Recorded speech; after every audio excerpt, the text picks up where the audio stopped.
Okay. Then we use them to send a text message to everybody. Or can we send today? No, you can. I did it yesterday. Sorry. Oh, so sorry.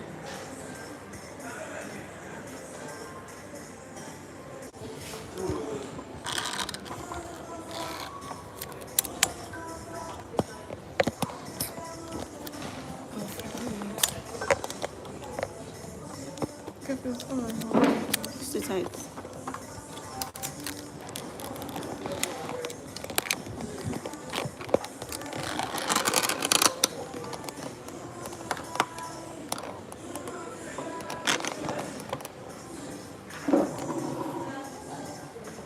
That's my phone. Check my mobile.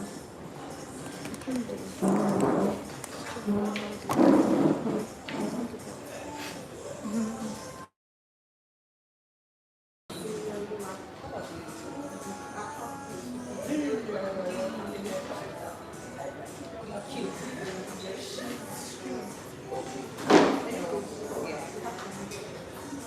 No, it's live.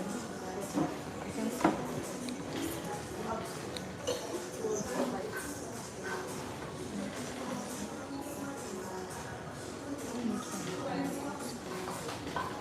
You're great. You look fantastic, friend. So, are you good? What about you? We have. Oh, yeah.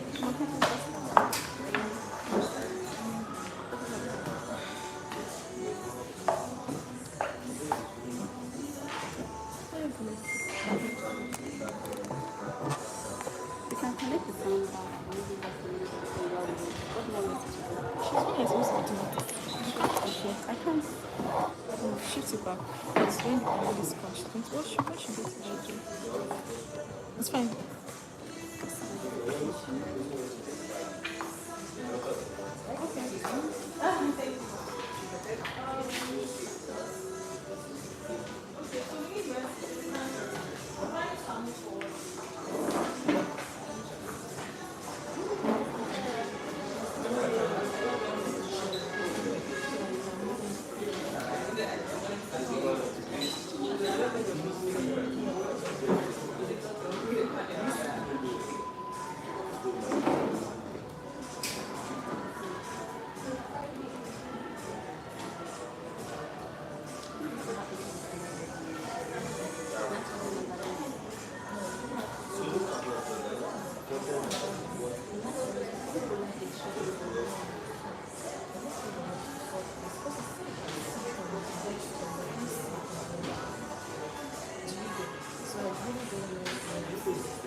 You already Mercy. like money. You already It's fine. It's fine. It's fine. Let's stop it. but you already like Yeah, we have to make it like because we've got this time. We don't do this. you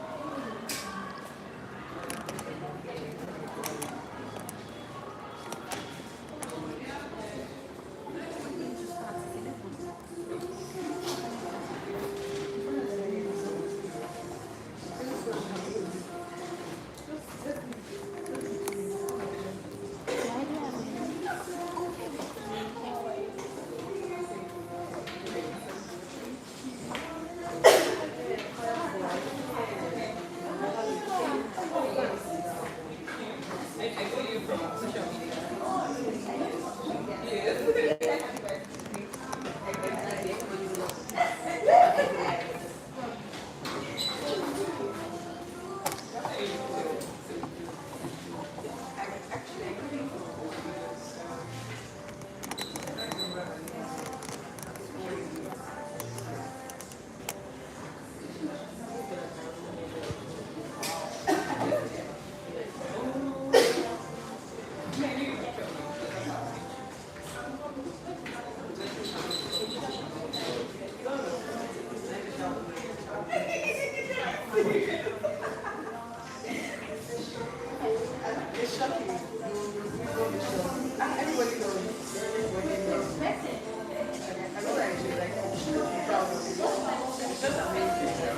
Oh, Rachel, imagine, I'm trying wondering.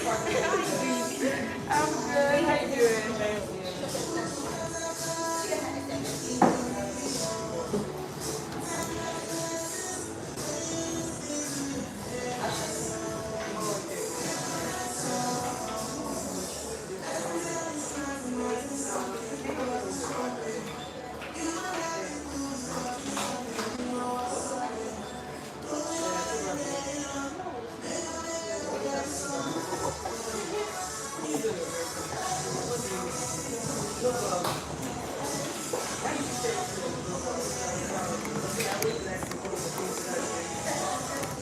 Then yeah, zoom backwards.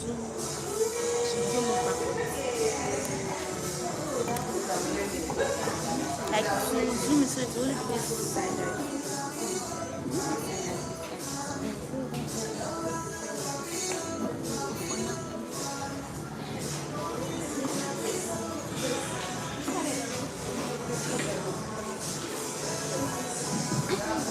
Hi everyone.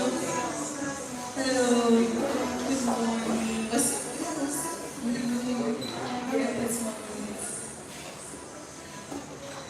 Hi everyone online. Thank you for joining us. Good morning. Good morning everybody. So yeah. Okay. Please come forward. Thank you. Thank you so much. Thank you for making time out of your busy Saturday to join us. We know that you'd rather be sleeping or doing other things today. So really appreciate your time. Welcome to our event. Welcome to Ladies Talk Tech 2.0. Everybody online, welcome. I hope you can hear me online. If you can, please just send a message so we can deal with that. Again, really appreciate your time. Thank you for joining Tech News today. We're starting a revolution, we'd like to say. So thank you. So again, to reiterate, the theme of our event today is Web3, preparing for the new age. But before I start, I just wanted to say welcome to lovely faces here. Thank you all. It's so cute today. In your fit. The people online, so I can't see you. I'm sure you're looking great in your bed. So thank you so much for joining as well. So I'll just introduce myself before I go on to introduce Technimus. My name is Olajimoke Adebodi. I am a product manager at Sterling Bank. I'm a member of the Technimus community because I love to work. Anyway, okay, so this is Confab. So let me tell you about Technimus before I go to our event. So Technimus is an organization by women for women. We are very passionate about empowering women to pursue careers in tech, I'm very passionate about driving female inclusion in tech in all various fields in the STEM space, driving them to pursue opportunities, to go for what they want honestly, and just giving them more knowledge about opportunities and things that they can do in the tech space. So when I say STEM, I say spanning through science, technology, engineering, mathematics, right? So not just keeping excluded for one general area. There's a belief that women are supposed to be very passive in the kitchen, all those type of things. But then it's 2022, so we don't believe that, do we? Can I get an amen? Amen. Thank you. Okay, anyway, awesome. Right. So as I said, Technimus is an initiative of Trendford. Trendford is also an organization that's passionate about educating people about technology. We have different boot camps as well, where we really take a certain field in technology and the tech space and educate people about it. As we move along, you'll probably hear more about Trendford and more about our other sponsors. So we are here at Cafe One by Sterling, also one of our sponsors. Again, as we go along in the schedule of the day, you hear more about Cafe One by Sterling and what they do as well. Awesome. Sorry for starting late. So sorry our online audience for starting late, and if there have been any, if it was difficult joining us, yeah, we'll do better. Okay, so thank you all for coming. So I've introduced myself, I'm not going to ask anyone to introduce themselves, but I have some jokes I'd like to tell. I really believe that if I was not a product manager, I would have a career in stand-up comedy. Why? Of course, because you see me. As I came here, you're already laughing because I'm a funny person. Okay, alright. So I'm going to say some puns, right? And if you can get the answer, you get a prize. If not, then I'll work on my material. Alright, great. So my first okay, my first one is what did the computer have during its break time? Can you project it, please? What did the computer have during its break time? It's very dead. Computer have during its break time. Computer and food. So what an tech joke. And it's not cookies. Is that cookies? I mean, cookies is fair, to be fair, but you don't get it. That's what I have here. Okay, the answer is it had a bite. Wow. Anyway, moving on. My next one is what was the spider doing on the computer? Scraping the web. It was on the web. Yeah, it was making a website. But you were very close. So please, my prize, you don't worry, everybody will see me giving it. So I want people to see me giving it. Awesome. And then the final one before I introduce our keynote speaker. What would a baby computer before we do the welcome address, because the head of our organization is coming up to speak to you. Okay. What would a baby computer call his father? A baby computer called his father. So you know what babies say? Does not pass something. So what? You said dada. Yeah, but try to turn that into something else. Yes, thank you. See, okay, I have a prize for you as well. Thank you. A baby computer will say dada to his daddy, like data or dada. You get what I mean? No. Okay. Apologies. Anyway, moving right along. I'm going to call on, before I introduce our panelists and our keynote speaker and everybody else, I'm going to call on our the head of the Tech News community to give her welcome address. It shouldn't take time, and then I'll move along with the rest of the program. Thank you, guys. Awesome. Thank you, Jumoke, and thank you everyone for joining. Good morning, and welcome to Ladies Talk Tech 2.0. We're excited to have you, and I hope you can tell. So, like Jumoke said, the idea of the Ladies Talk Tech is for ladies to talk. We want to talk about what's happening in the tech space. We want to talk about what's happening in our different workplaces. We want to talk about how we can shape the narrative and the tech ecosystem. She was saying something about how before now, when it comes to certain matters, you do not hear a lot of female voices. And one of those matters is actually technology.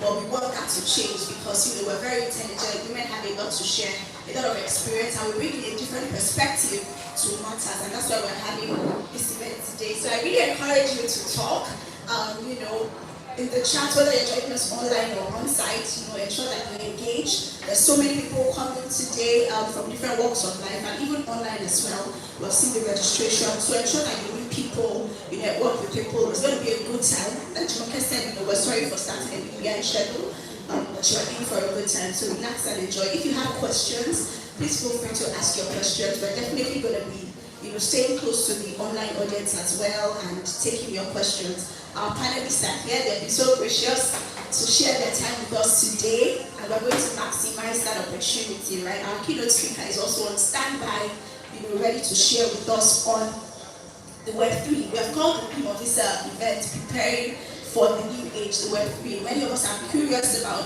what's happening in that space. There's been a lot of buzz, Web3. So we need to know exactly what it is about and how we can position, whether you're a product manager or you're a designer or you're a developer or you're just you work in fintech, you're a business analyst, there's something in here for you. We want to know what that is and be able to take the right action about it. So again, I welcome you. I want to appreciate all of our panelists already, our keynote speakers, our sponsors, and the A++ Tech in Hills team. Can you help me put your hands together for them? Yes, yes. So please, when you sit there in this purple shirt of mine, please give them a hug. They have been amazing. They have been amazing, yeah, and have a good time with us. Thank you very much. Jumoke, I hereby give you back your mic. Awesome, thank you so much. Thank you, Toke, for that welcome address. Awesome, awesome. Okay, so for the next thing we have our keynote speaker supposed to come up. She's joining us online. I think, Toke, is she ready? Awesome, okay, awesome. Her name is Jennifer Ishimi.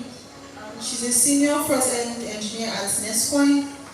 She currently builds crypto and Web3 focused user-centric and performant products. She leads the technical team at Web3 Ladies, a community focused on bringing ladies into the Web3 space and the tech space at large. Thank you so much. Anytime somebody enters, it's a possibility I'm just going to smile at them and say thank you so much for coming. So, be fair. Okay, so Jennifer is just about to come up. My panelists have refused to sit in the front row. And I'm looking at them. Online audience, you can't see them, but I'm giving them the stink eye now. And I'm going to bring them forward at some point. Maybe when Jennifer starts her live. Okay, awesome. So without further ado, if she is ready, we will start the projection. Jennifer can start our keynote address. Again, I will be asking questions, not asking questions, but we have so many prizes, and I would really like to take everything home, but they will not allow me. So I look forward to sharing with everybody here. And also, please learn as much as you can. Open your minds. Ask questions if you have any. Just really be open to learn as much as you can. You might meet your co-founder here. You never know. Another thing, Cafe One is known for joining people together. So a lot of the people that I know, people will say they met their co-founders here. Because it's a workspace as well, right? People say they met their co-founders here, they met their teammates here. I know teams and companies have actually started from this space, right, and from networking and from different things. So just open your mind, to receive everything. If you have any questions, please feel free to ask, right? So we're all here to learn and engage one another. My panelists are still at the back. Okay. Thank you. Without further ado, Jennifer will be projected on the screen. Thank you, guys.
Hi, good morning.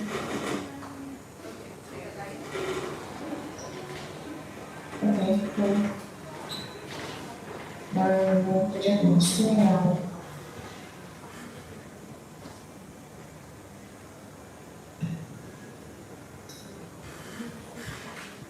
Hi, Jennifer. How are you doing this morning? Great. And you?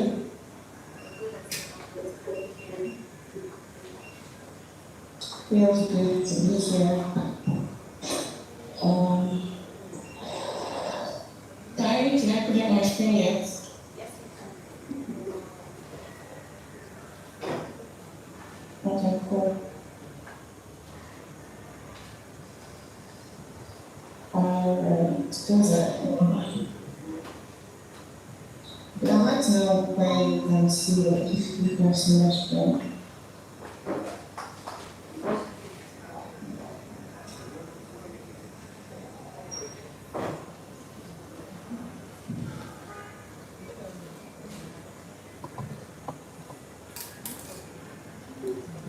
Where's my screen?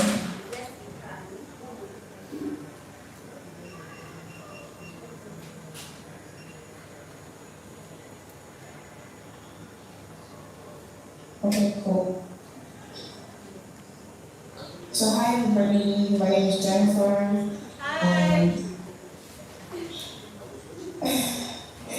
I'm a senior project engineer at Nest, and I have been into development generally for about over 4 years now, almost 5 years actually. Oh my god! I remember when I felt so young and so small, but it feels like forever already. Oh my god! And it's been a beautiful journey. It's had its ups and downs, sweet, bitter experiences. For you know when you think you build a product and you see people use them and they're happy and the reason minds behind it. That was very good. So I'm here to talk about I've been in the Web3 space for uh it's almost been like 8 months of active like being in this space. Before the current start, I was building this two products for it, but I I don't. I mean, for some time coming, I don't see me going back to this. So again, let's move on to why we're here for prepare for the new age. It would have been really nice to do this physically and see the faces of people I'm talking to, but I hope that happens sometime in the future. We're prepared for the new age, but needs let me. So we're going to be talking about the evolution of the web, concept of 3.0, and possible application areas. The impact of the evolution of Web3 on our lives and our work, and the opportunities for professionals in this evolution. Moving forward, sorry, I'd like to take a minute of time so that I can proceed. Yeah, so as we know, the internet is arguably the most significant revolution rather in human history. But as we all know, when we finish, we have things evolving every day from Web 1, Web 2, Web 3. Now Web 3, we don't know what the future holds for us. So we keep moving. Web development has evolved, and comparing the development in web, say about 2 decades ago to now, we can see and tell how much difference and how much has been done. So to better understand what Web3 has for us, we have to do that, we have to do that history and see how things have evolved over time.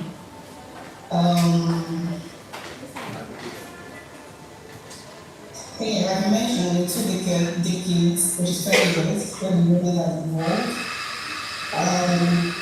But some time ago, people mostly did things like on the server side, but now a lot of things happen on the front end of the client side. You see how beautiful applications look and how those things happen on the front end. Let's see what the developer can understand what I'm trying to say. So I'm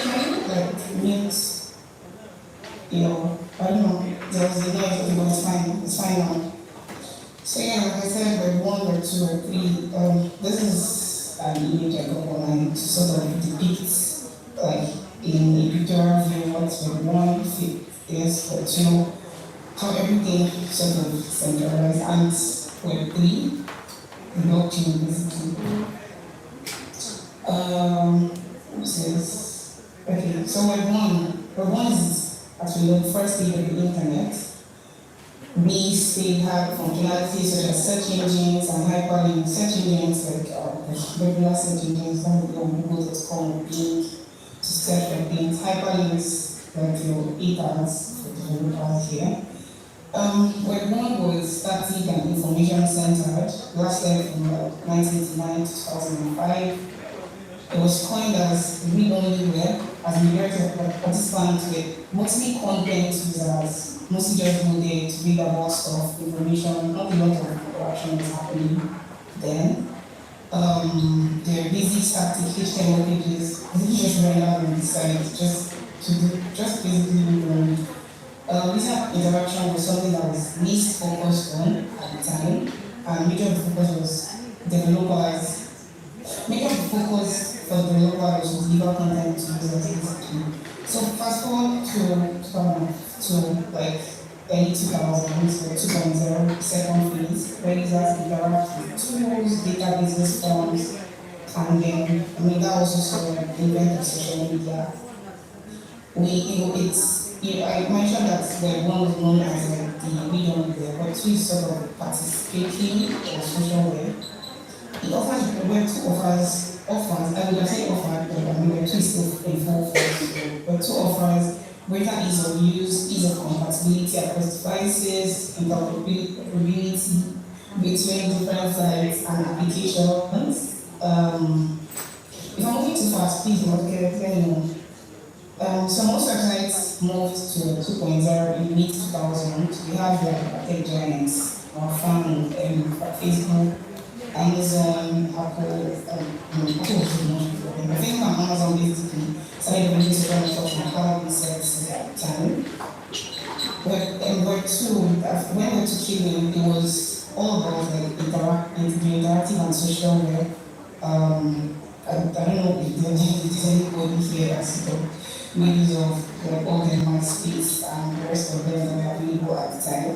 So the exploitation and centralization of user data is fundamental to the operation of Web2, basically saying that there is a lot of STEM card data compared to how we are doing. Well, when I get to that point, we talk about things not centralized and you don't have to be in one place anymore. So yes, for 3.0, which is why here, is the next generation of the internet. It has key features. I mean, there's still more features than this, but these are the key features of the centralization, which basically, Web3 is basically replacing centralized networks with centralized apps. We call them the apps or apps. Some people call them the apps, some people call them the apps.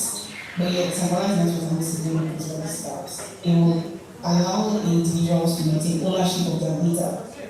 It's trustless and permissionless. Basically, you trust it. You don't trust it. You can trust it because you know you can basically see what's happening. Somebody sends you an investment, you go to like the system first and see the transactions that are processed. I mean, it's permissionless. You don't need permission to be able to see all these transactions that are happening. It has capacity to everywhere simultaneously. I can basically be doing. We can all basically be carrying out stuff at the same time and the advantages, I have decentralization, data ownership, personalized web experience, accurate information, data marketing. I'm trying not to take too much time, but yeah, I will take questions after this. So at any point where you don't understand anything I say, you can just take it down.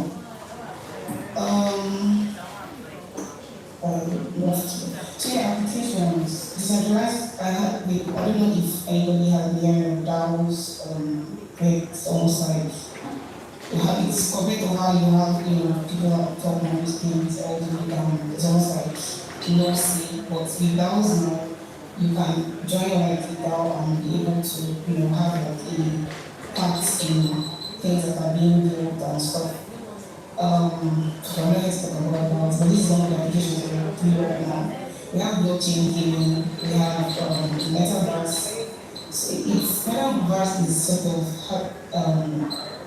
so it's kind of like a boundless virtual world. It's immersive. It's like you're on the internet without using like your digital using digital assets. You can sort of feel like the metaverse. We have like the creative economy. So it's not practical. I wouldn't say like compared to how the metaverse is sort of very exact and from a standard practice. I would say for the creative economy, it's like it's one of like the best for the use cases so far because it sort of allows creators to monetize like the opportunities and it can sort of reduce gatekeeping areas because I'm sure if you're on Twitter and see how people use stuff to the means that the main stuff in it on OpenSea put up stuff on OpenSea and they're able to also like sell and make money. There's been a very large production of this economy. And NFTs have provided like opportunities for like creators to monetize most of the stuff they do. I would speak on decentralized finance. So yeah, for decentralized finance, it's like any concept of decentralization coming to like fintech applications. We have like lower transaction fees, there's accessibility, transparency, accountability, governance, just a lot of stuff. Decentralized, an example of decentralized finance application would be, like a Binance where you're able to sort of do transactions. Even though Binance is sort of custodial, so you still have to sign up with your email address and password and all of that. But that's basically just to keep security and all. We have like decentralized wallets. We have non-custodial wallets like MetaMask, where you literally just need your address and a seed phrase to sort of get into your wallet and carry out whatever transactions you need, sign any transactions you need. We'll move on to like shortcomings. As we all know, the new things come, there will always be loopholes, there will always be shortcomings that people are still trying to find ways around and trying to see how they can make things better. So current shortcomings we have is three. I know there is more, but this is like the major ones that people face. I'm a front-end engineer and I work in Web3 space, but I will tell you the fact that most of the applications I build are hosted, if not all of them, are hosted on cloud servers, and it is still heavily reliant on like traditional infrastructure, and the blockchain is only used to send and receive the application line. Even the blockchain networks run on centralized corporate cloud like Amazon Web Services and Azure and the rest of them. Because blockchain was created to combat this single point of failures. This is like, it's not very desirable and sustainable. Then, the use of Ethereum, we all know that most blockchain applications now are being built on the Ethereum chain.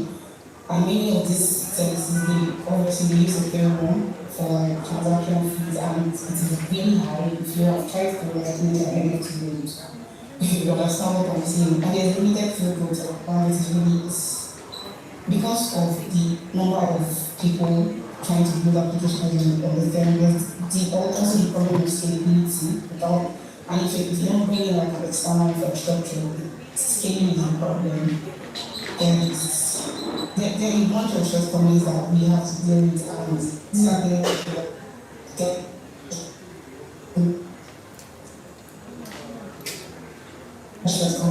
current shortcomings we have in free. Opportunities for tech professionals. Everybody that has had to play in Web2 space, there is a place for them. Almost everybody that has had to play in Web2 space, there's a place for that person in Web3. We have product managers that have had to manage products end-to-end in the Web2 space.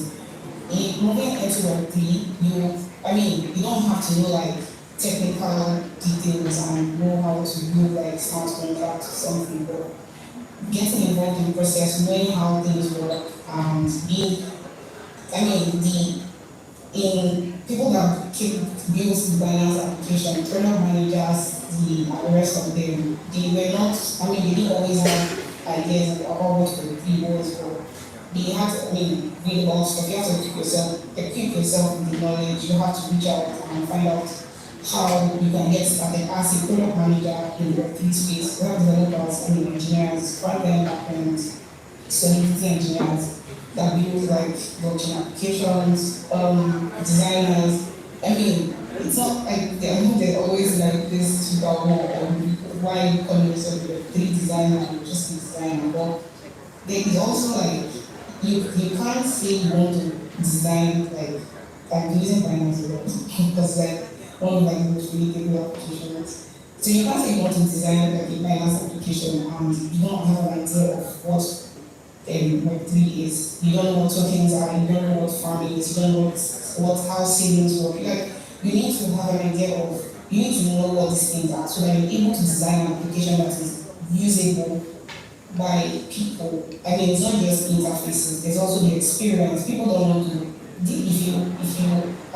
you hear people, one of the problems people face with products is usable applications, the experience is not so great, but that's something that's changing because more people are beginning to equip themselves with knowledge and find out how they can make these products more user-centric and performant from the developer side of things. Even writers too, you want to write about NFTs, you want to write about the metaverse, you want to write about blockchain theory. You need to go the extra mile to find out you need to know what is happening on the Web3 side of things, you need to know what blockchain is about, you need to know what NFTs are, what it takes to make an NFT, how you're able to sell your NFT, get your money, all that stuff. That's you do technical writing to know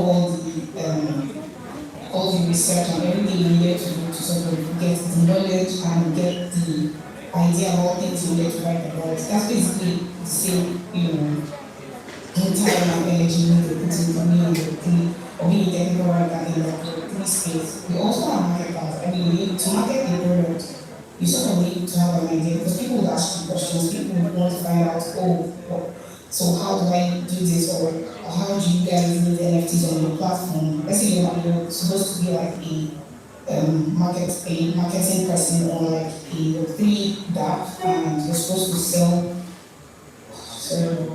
You're supposed to sell products. People that want to use it. You need to know how things work for you to be able to sell these things to these people. To these others here are just like celebrities, tech celebrities and regular celebrities that have already tapped into like this Web3. We have Jack Dorsey, the former CEO of Twitter. Currently, he's running his own company, which is Block. I think he changed the name from Square to Block. And I think the market cap of Block has at, I'm not sure of the time, but I know that I heard it was like $7 billion at some point, which is like almost double of Twitter. And then we have Doja Cat. Doja Cat, I think her body of work, Planet Doja, was also like put up as an NFT. Serena Williams, if you read the news, I think there was a time sometime ago, like 2 months ago, thereabouts, where I think she talked about like this VC where they have like these major funds that they want to give out to people that are startups in the Web3 space. Katy Perry also launched like her, I think it was the Raw or something on Twitter as an NFT. So these are people that are already like obviously we all know if you're in Nigeria and you guys know how big it is on like Web3 and NFTs and all of that. Everybody's tapping into this thing, like you just need to get yourself there. It's not like somebody's forcing you, nobody's forcing you, but it just makes sense to sort of get yourself equipped with the knowledge of the future, basically. Moving forward, leveraging Web3. I mean, numerous opportunities Web3 comes with this, like a huge talent gap in space, and also it needs to drive female inclusion. I'm always think about there's like if if you work with the Web3 company, you see now, oh, okay, most of the people that come in are people that probably are just learning. So like it's a new space. Not a lot of people have, equipped themselves with the knowledge of things. You need to be prepared for the opportunity. I mean, we all know what the same opportunity needs preparation and all of that. I know that there are females getting themselves equipped to come into the tech space, and obviously it doesn't make sense for you to go jump and start learning about. But of course, you need to know basics. You need to know all the basics. You need to know what things to learn before you jump into the learning. If you jump into Web3, you still jump out. And I'm referring to like the technical side of things, right? You need to, if you're coming in as not coming out like a programmer or a front-end person, back-end person, or a blockchain engineer, you need to understand like basics of programming. You need to know how to make regular vehicles, of course, in Web2. So it doesn't. I'm not saying that you should just jump heads in and just start, writing code in Web3 or something. But obviously, you need to start from somewhere. And also, there's like something new to learn. There are resources to help. There are always resources to help. There are communities. I mean, tech in news is a community. So I currently lead the technical team at the 3 ladies where we sort of prepare youth to go into like the Web3 space and do whatever skill set they want to go into. If it's Solidity, if it's regular JavaScript, content creation, marketing, whatever you want to do, or as a lady in the Web3 space. So we have like mentorship programs where we don't just carry you from like zero into Solidity or something. There's like a process for that. And lastly, please shoot your shots. Like, I'm not saying you should go and meet, I'm not saying you should go and DM, what's his name? Your favorite founders in Twitter or something, and then you want to get job. If you've been preparing and you think you're ready, in fact, truth is, personally, you almost never feel like you're ready. But if you think you've gotten yourself to a reasonable place where you feel, I think I should try to take a shot at this, then please do. Most times, we see like job opportunities and you see all the requirements and you're like, oh my god, this is so overwhelming. Trust me, most of the requirements that are nice to have, they just want to hear you, to see that, okay, this is something that, given the opportunity, you're ready to put all your time, your efforts, your everything, you're ready to go the extra mile basically to learn these things. Obviously, you need to know like the basics, you need to know what you need to do, right? But knowing how to go that extra mile to solve problems is like a very big plus, and you need to just always put yourself out there and always shoot your shot. That's all I'm trying to say, just shoot your shot. If you're feeling too down, if you're feeling like, I don't think I'm ready for this, you should also like keep yourself with people that are ahead of their game, that like in a place where they feel confident. If you surround yourself with confident people too, you will also, by association, sort of start feeling confident in yourself. You should also have like people you talk to, like people that are also on this type of journey with you, like an accountability partner. The person doesn't necessarily have to like be doing the same thing in journey, but there's somebody that's also like sort of putting the work to get better on themselves, and then you guys just.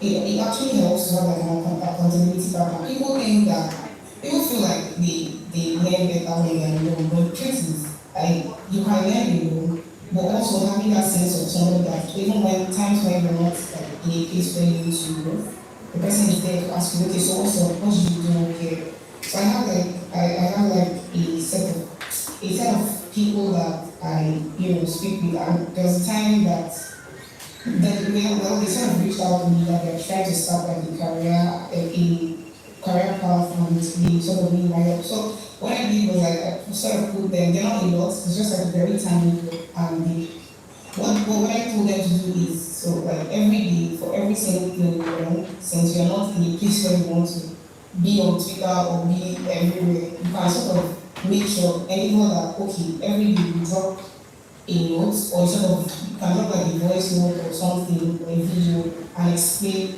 what you learned for that day, how you can apply it and this went on for like 2 weeks, and in 2 weeks the growth was trajectory like, so you just need people that are ready to sort of pull you back up, because this is a very overwhelming journey. I'm not going to lie to you, but surrounding yourself with the right people, the right community, and learning the right things, that's like a very big thing. So like you need to have resources that are right for what you learn. There's a lot of things out there. If you're on Twitter, you overwhelmed. If you go on Instagram, everybody's talking about three. You need to filter information we hear. Not everybody has something to say, but not everybody is saying the right things. So yeah, moving on. I think that's actually the last thing. So yeah, that's the end of my long but short speech. I will take any questions now, or multiple. Am I supposed to take questions now, or that happened much later? Thank you so much, Jennifer. First of all, can you please give me a round of applause? Thank you for your time. Really appreciate it. So yes, questions. I'm going to be passing the mic around to people who have questions for you. So if you have any question, please just indicate and you will get the mic. Anybody at all? Jennifer, can you hear me? Can you hear me well now? Yeah, Okay, great. All right. Hi, Jennifer. So you mentioned we have a group called Web3 Ladies. I didn't get that. I don't think I heard the question. Can you hear me? Yes, I can hear you. I said you mentioned that you had a community called Web3 Ladies or something. I didn't get the exact name. Yeah, 3 ladies. I don't own my 3 ladies. I just need the technical team of the 3 ladies. Okay, so I can reach out to them on this house. Yeah, I think the 3 ladies. You can join community. I think more specific questions. How can she join Web3 Ladies? Is it okay if she just sends a DM, or is there something she has to fill, like a form? So more specific to that question. Yeah, you go to my 3 ladies website, you would see like the form there to join the 3 ladies.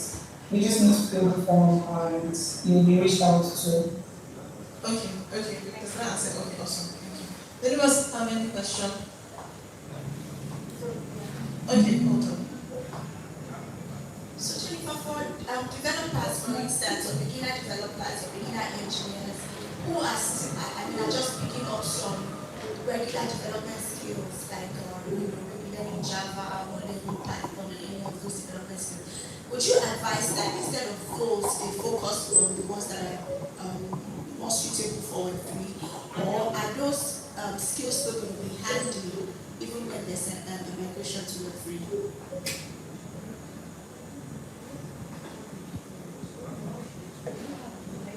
Oh, okay. So if let me take on this answer to like what are you trying to learn? Is it like back end or front end or solidity, blockchain as well? What are you trying to learn exactly? Back-end development for me. Sorry? Back-end development. Back-end development, okay. I wouldn't say you should just focus on working on. I would say you need to learn like back-end basics, like very basic knowledge of programming first, and then move into like learning more back-end development is about best practices and all of that, and how to create basic REST endpoints, REST APIs and all of that. I mean, you need to sort of start from ground up. And because when you learn how to create like basic APIs that front end can work, then you now move to interacting with blockchain. Does that make sense? Yes, it does. Okay. As a front end engineer, right, it's not that in every decentralized application it's not like we only work with things on the blockchain. Like I'll still use the Binance application as an example again. If you use the Binance application, you know that there is an email address, password, there is email verification, there is your regular SMS verification, and all of that. These are basic things. These are not things that you need to do on blockchain. So as a backend person, you need to have knowledge on how to do your basic backend development before you move to, oh, okay, I want to start working in blockchain. Does that make sense? Yes, thank you very much. I have a question. So in my spare time, I like to draw and paint and do artistic things, right? So I draw, I sketch and things like that. So for someone like me who is looking to enter the Web3 space, because to be honest, the only reason I want to enter is because everybody's seen as ready money is, I'm still trying to get my information as well. So for someone like me who's trying to burst into that space with that specific skill set, so drawing and sketching and things like that, do you have any advice for me? You like to draw and sketch And paint. Are you also trying to do backend development? No, that's somebody else. This is a new question. This is me. Oh, I'm so sorry. It's fine. No problem. Yes, It's all good. but yeah, well, as somebody that likes to draw, and are you referring to like real life drawing, like actual drawing with Yeah, not digital. I just do like pencil and pens and things like that. Would the advice be that I start doing digital arts and before I move to that space? Yeah, if you like to draw, I mean, I would actually advise you going to the digital arts. I mean, it's something you would enjoy. I think you should try it out. Don't try to force yourself to like it, because you need to enjoy what you're doing. So if you try digital art and you don't think it's something that you like, you can also sort of try to see if the UI design is something that you would be interested in. Basically, universities, there are actually career paths around this thing you just said. Then you can also go try 3D animations for Web3 companies and all of that. So there are things you can try out that can sort of align with what you like. Because that's something if people tell me, oh, I want to do UI design, I want to do product design, I will not go ahead and start giving you resources. I will actually ask you for things you like and sort of give you resources that align with the kind of things that you like, the kind of things that you know how to do normally. Okay, thank you very much. If you don't have any more questions, okay, we have some questions online and we can take them before we conclude, right? So I'm going to ask you the questions. Okay. Jennifer, can you still hear me? Yes. Okay, great. So, someone is asking, so there are a lot of things to learn from the Web3 space. Where would you advise I start from as a marketing person? As a marketing person, first off, you need to learn what so because there are a lot of applications of Web3, it wouldn't make sense for you to just start learning everything. First off, you need to know the basic, what is blockchain, the regular basic knowledge of blockchain, of what Web3 is. And then you can then find a path if you're somebody that wants TradFi is traditional finance, you like to, maybe you're somebody that's working in bank or something, that's traditional finance, and you're trying to move into decentralized finance, DeFi, you can sort of start reading up on what decentralized finance is about, how it works. You find out the things that used to happen in your regular traditional finance and how those things are taken care of in the blockchain space. and start learning about all these tiny details about what decentralized finance. If you're somebody that maybe you used to market like gaming products, there's blockchain gaming, you can start reading on blockchain gaming and what are the things that happen here, how can I market products that are coming out within the gaming space in the free. If it's basically you just need to find an application for what's your interest and what you used to market about. If you're somebody that like your content marketer, like market for just products and all, you just first off there's like the basic standard knowledge you need to have about what's the blockchain is about, right? Because coming from a traditional space, you need there's like a lot happening in the decentralized space. I need to understand like what is happening there and then how it applies to what you normally do every day in your everyday life. That's like how you can then apply it to like what you know normally before you go, oh, okay, you want to explore a new space entirely. So yeah, that's it. Okay, thank you so much. Awesome, thank you for your time, Jennifer. Well, I know you're still with us. We want to do a quick stretch, right? And I know you're not here, so we have a panel session coming up after this. But we'll do a quick stretch before we call you back in for the panel session. Is that good? And if you have any more questions for you on what you talked about, we'll send them to you. I said if we have any more questions, if anybody has any more questions, I'll send them to you as well. But we'll call you back for the panel session, right? Okay, awesome. Thank you. Alright, awesome. Okay. Hi everyone. So sorry. Are we good? Yeah, you all don't seem good. Wow.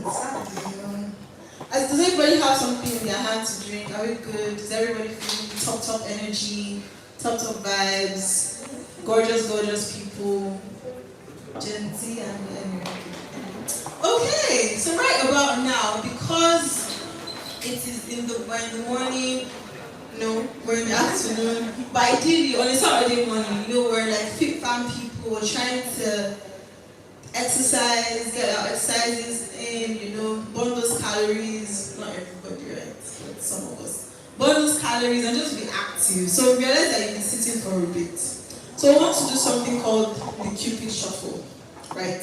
We're going to stand up and move our bodies a bit, nothing serious, we can tell the men to close their eyes, it's not even that deep, but it's something that people online, you can definitely join us as well. I'm going to be here and I'm going to show you how to do it, and then we're going to follow a video. Just something light, because I realize that everybody's a bit tense, but still, we're not what's this, fluid? We're not very fluid. So yes, I'm just going to play the video shortly, and then we'll all dance, and then immediately after that, we'll move straight into the panel session, where we have a live panel, and you can ask them questions. Maybe it will help if you can actually see them physically, right? So anything you have on your mind, even if it's questions about Web3, we have an on-ground expert, So I think should be hyped. And then so you can ask her questions if you have those as well, if you're still there. And then Jennifer is also still online, so you can also ask her questions. So it's a YouTube link where there's going to project. I want everybody to be standing, even if you're in your heels, please just stand so we can shake it up a bit, you know what I mean? And then I also have more gifts and prizes to be won, right? And the good thing about it, we're a small bunch, right? So just feel very free. You want your role, you want your space. Nobody's gonna, enter that space. And nobody's really here, honestly. People are not really coming from outside. So just shake a tail feather, feel very free. See, people are hugging, very nice, very nice. Don't love to see it. Yeah, so just waiting for the video to be projected so we can kind of dance. I'm going to face here, right? So you can kind of go with me as soon as we get it up. But yeah, good to see everybody that I know people. Fantastic. Good to see all of you. But I don't know why one of my down here. As if I did not mention everybody's supposed to stand. Fantastic. Thank you. Okay, so we can play the video. Again, just feel very free. You know, I see you folding your arms. Right. Okay. So I'm just waiting. Yeah. People are talking. That's so cute. Love it. I am here to entertain anybody that needs entertainment. So sorry, the video hasn't played yet. Please, let's not look at the person supposed to play the video. So we're just going to wait. But people online, please feel free to join the dance as well. I also understand there's a bit of traffic today, so we're expecting more people, so that's fantastic. Yeah. But we'll also have a session where everybody introduces themselves. We'll have smaller breakout sessions, so you can really talk to people, get to know them. Again, as I said, maybe this is where you find your future co-founder, your business partner, your lifelong friend. Everybody, I'm here, this is fantastic. I'd love to see it. Okay. Time to start.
Please give yourselves a round of applause.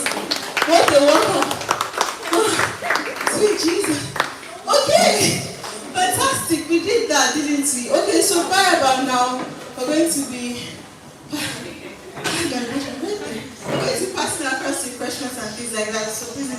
not anything right, and they'll get to you.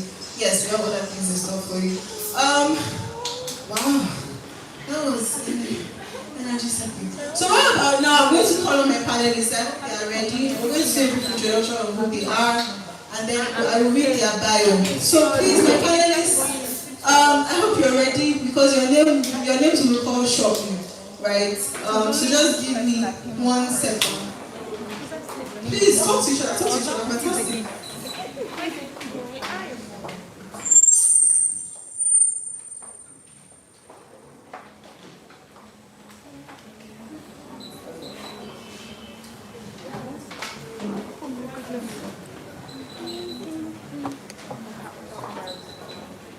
Okay, awesome.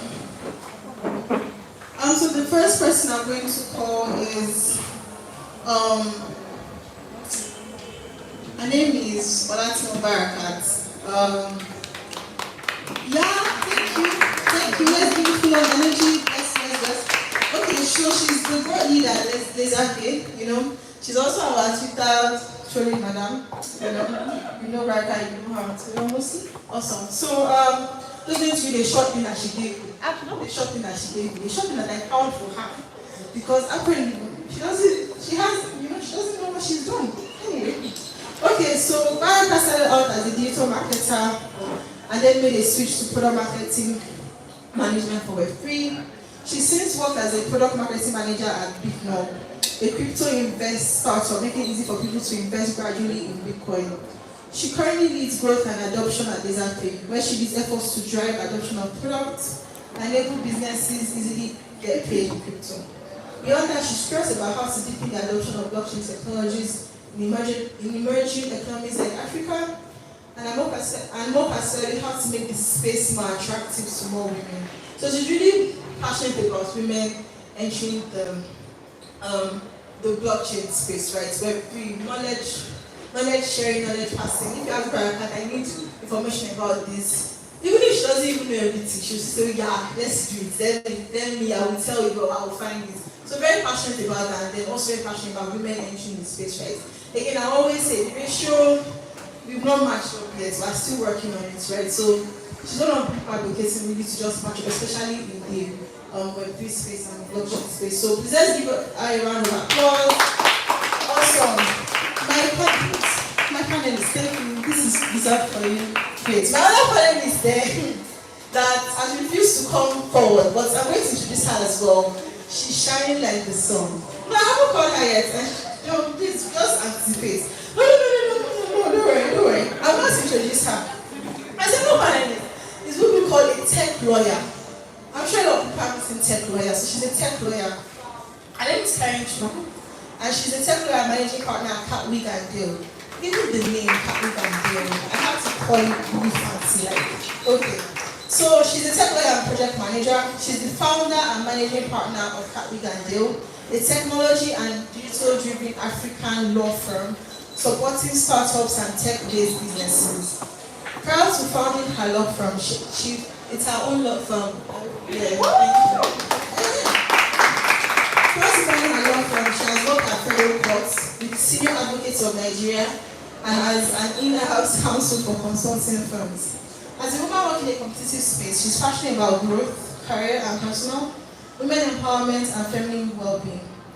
She also founded Catwig Care Foundation, so we have a foundation as well, a non-profit organization supporting Nigerian women through their wellness journey. When she isn't working, you find her in her long-distance runs or watching documentaries.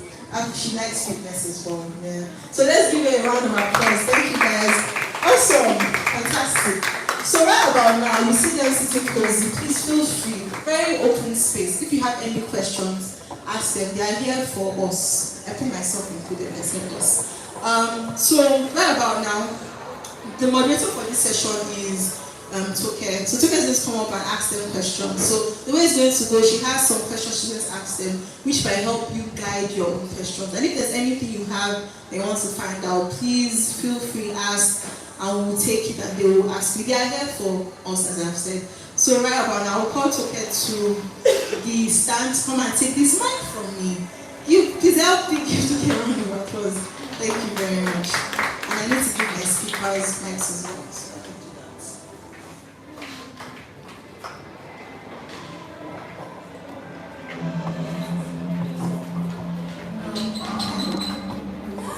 Okay, so is it okay if you guys use one and then so this will be for the audience. If anybody in the audience has any question, you can move it around. So awesome. Alright, very cozy. Love it. Okay, so Tuke, you have the floor. Thank you.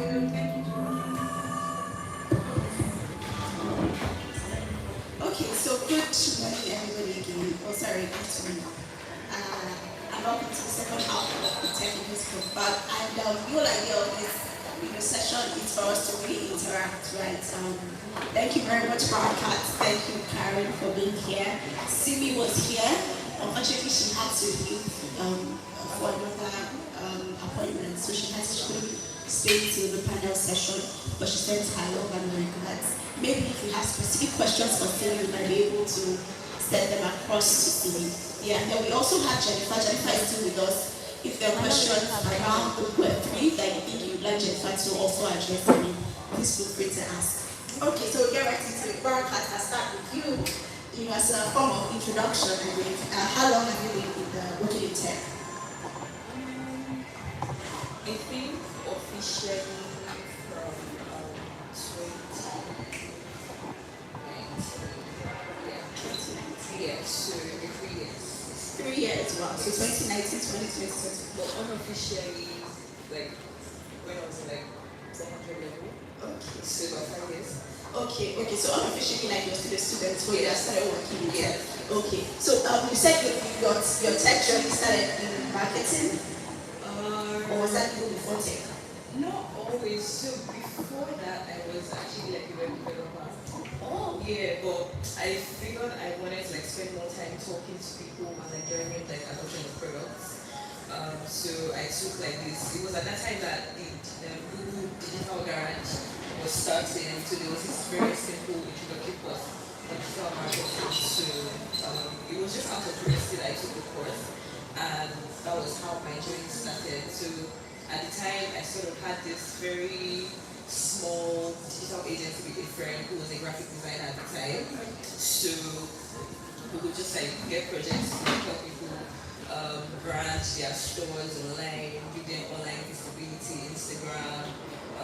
Maybe they needed like a very small website to build that as well. Yeah, so my friend was doing like most of like graphic design, and I was doing like most of like social media, like marketing and content side.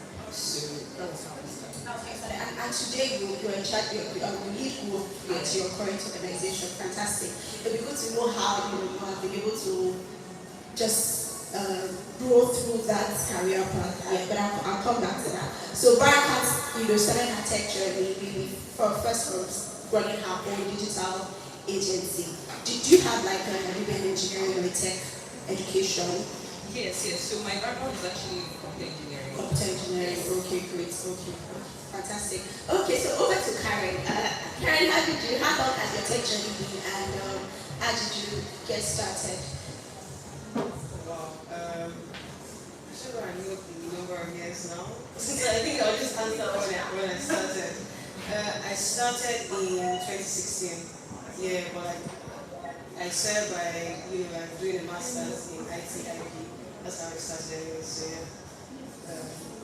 Right now, what sparked your interest? Oh my goodness, I just always loved gadgets, and I just always loved how they made things easier for me. So it actually started with IP. I loved intellectual property, right? And then obviously like my love for gadgets and all of that, and I started to see like the importance of IP in tech, or rather the role that protecting your rights will play in tech. And because I really liked gadgets, I was like, okay, see what technology is doing in the world. I think I would just do this. So originally I was actually just going to focus on IP. But then like I saw it and I was like, I'm actually just going to do like a joint masters and like do two things that I actually enjoy. And yeah, So it was actually a combined degree. Was it like IT, IP as one program? no, like it was a combined masters that Okay. come together like that. And that was I mean, it's been a few years now, so was that a good decision? Would you say that was a good decision at the time? It was a great decision. It was a really, really good decision because I was going to do IP at Queen Mary, just IP at Queen Mary. But then I got to do like a joint master's in IP and IT, and like it pretty much helped me to apply that in tech. Because I mean, I was saying IP for tech only. Like I wasn't caring about like pharmaceuticals or like engineering, but just tech. And it was easy for me to just implement that. And the truth is, I met really amazing people as well that just made that journey very interesting. Yeah, I wrote along with this. Fantastic, so great journey so far, and I think that having both Barakat and Karim guys just witness the fact that irrespective of whatever you have done as your background or whether it's technical or it's non-technical, just like Karim was able to like quickly spot an opportunity coming, and say, you know what, instead of just doing IP, I better do IT and IP.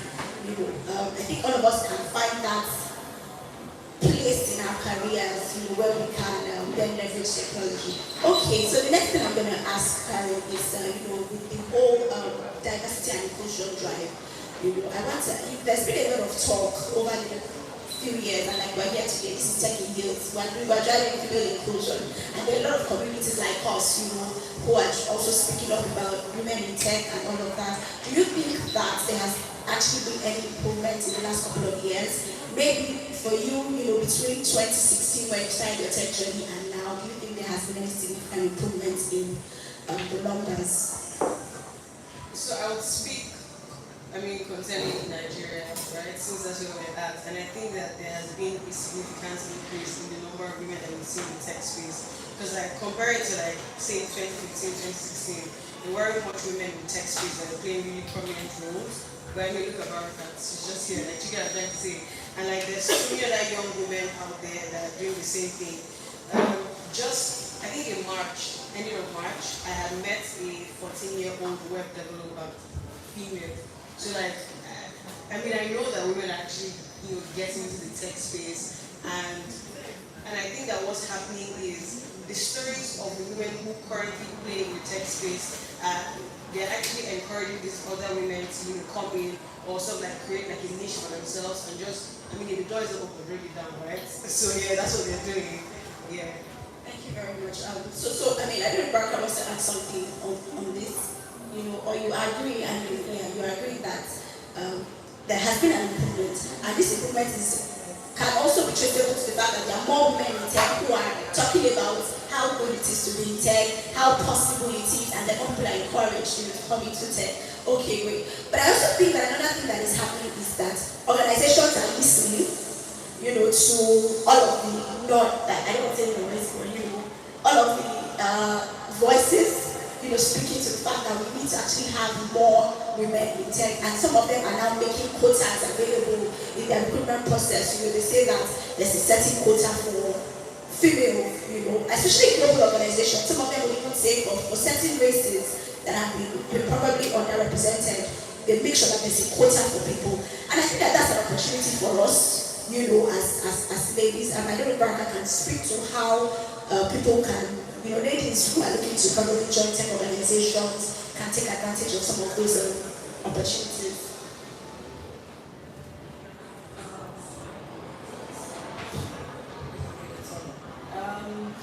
Thanks for that question. So I think that a major way that women can take advantage of these opportunities is just by applying for stuff. It's been proven over and over again that women do not apply enough, especially because they feel I'm not good enough. There's that imposter syndrome that especially affects women, where when you feel you do not meet all the requirements of a job description, you don't apply. To be honest, if you're a mental mind, if you're 100% qualified for a job role, you should not even be applying. You're overqualified already. So once you have 40-50%, please apply. More women should start applying for stuff, right? And then I also think that more women should what's the word now? Maybe also actively share these opportunities that they find, even if it's not an opportunity that you can take advantage of at the time. There will certainly be women around you who can take advantage of such opportunities. So by actively sharing those opportunities in communities like Tech and Hills, which is why I really like what Tech and Hills is doing. So yeah, I found this online. I know that I can't apply right now because it's for lawyers. I'm not a lawyer, I'm a product manager, but I think that there are lawyers here who can apply. So by doing things like that and just like encouraging like other women to like actively participate and apply for these opportunities, I think it's a way, yes. Thank you for even touching on that point on women don't apply enough. To be honest, I think that is so valid.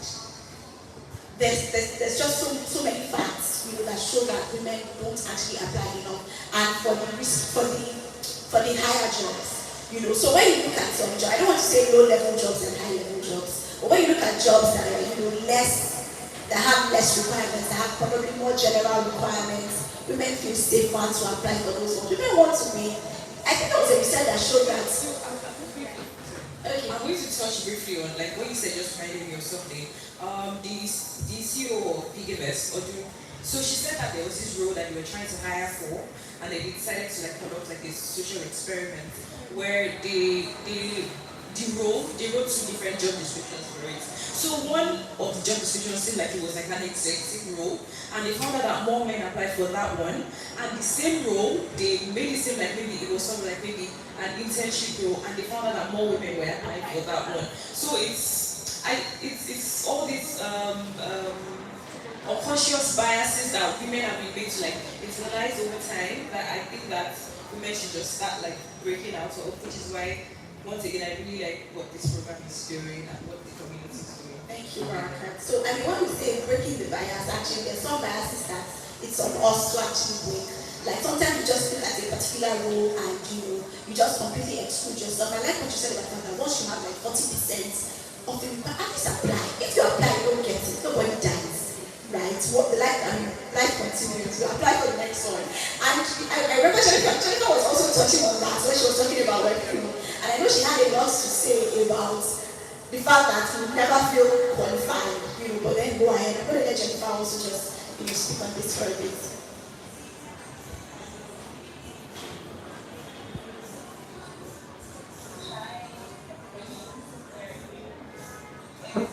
Please, we need more sound from Jennifer. Jennifer, please, if you can just hold on for a few seconds so we can hear you clearly.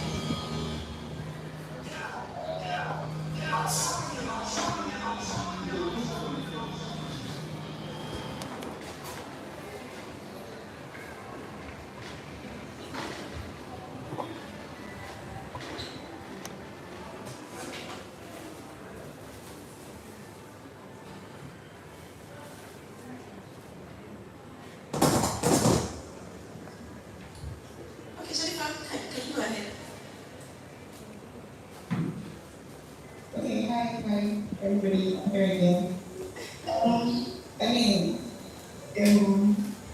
It's basically the same thing Karen and Baraka have said.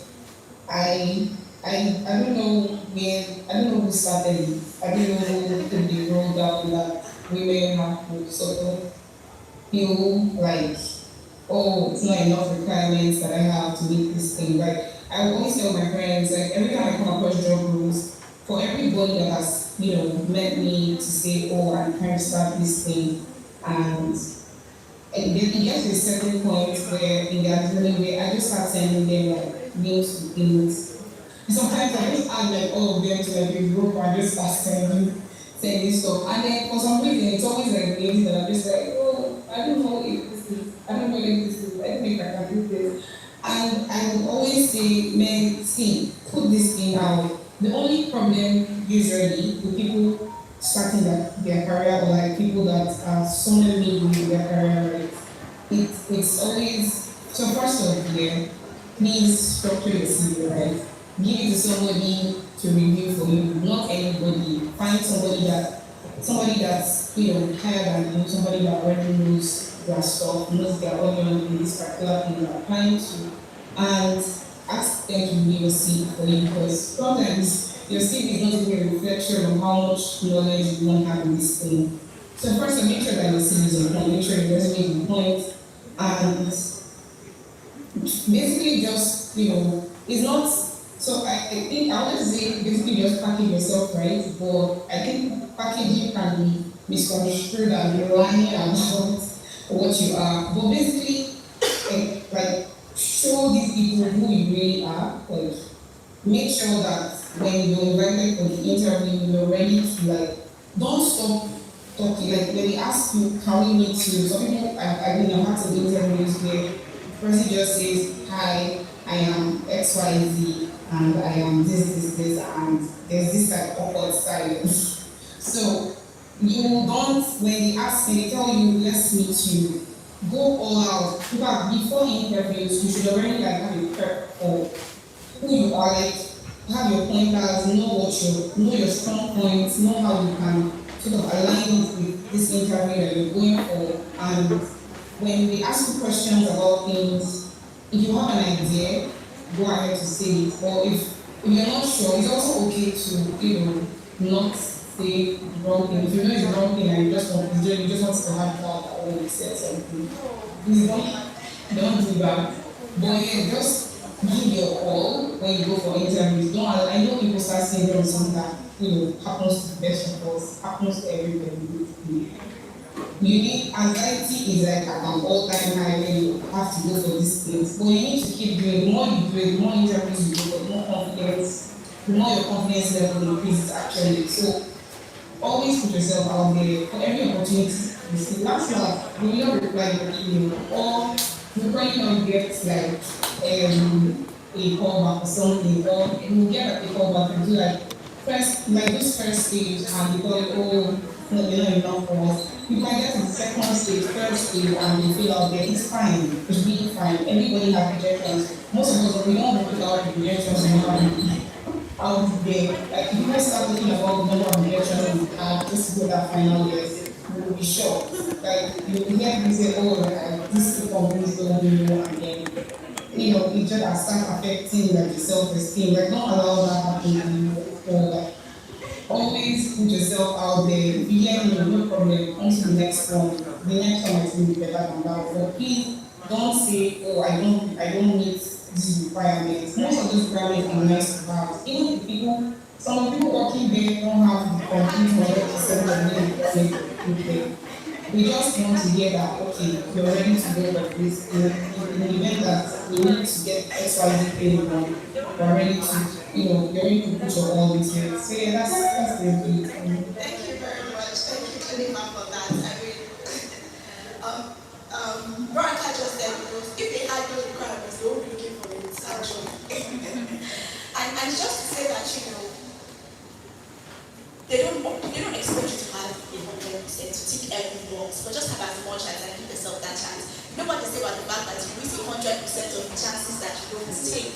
But I mean, if you take the chances, then maybe you get 1 or 2 or 3 or 4 follows, Yeah, it's not very easy, but we have to sort of play a tough skin on rejections. You have to sort of be able to just take it without feeling like it's the end of the world. It's a part of the process. So I think respect.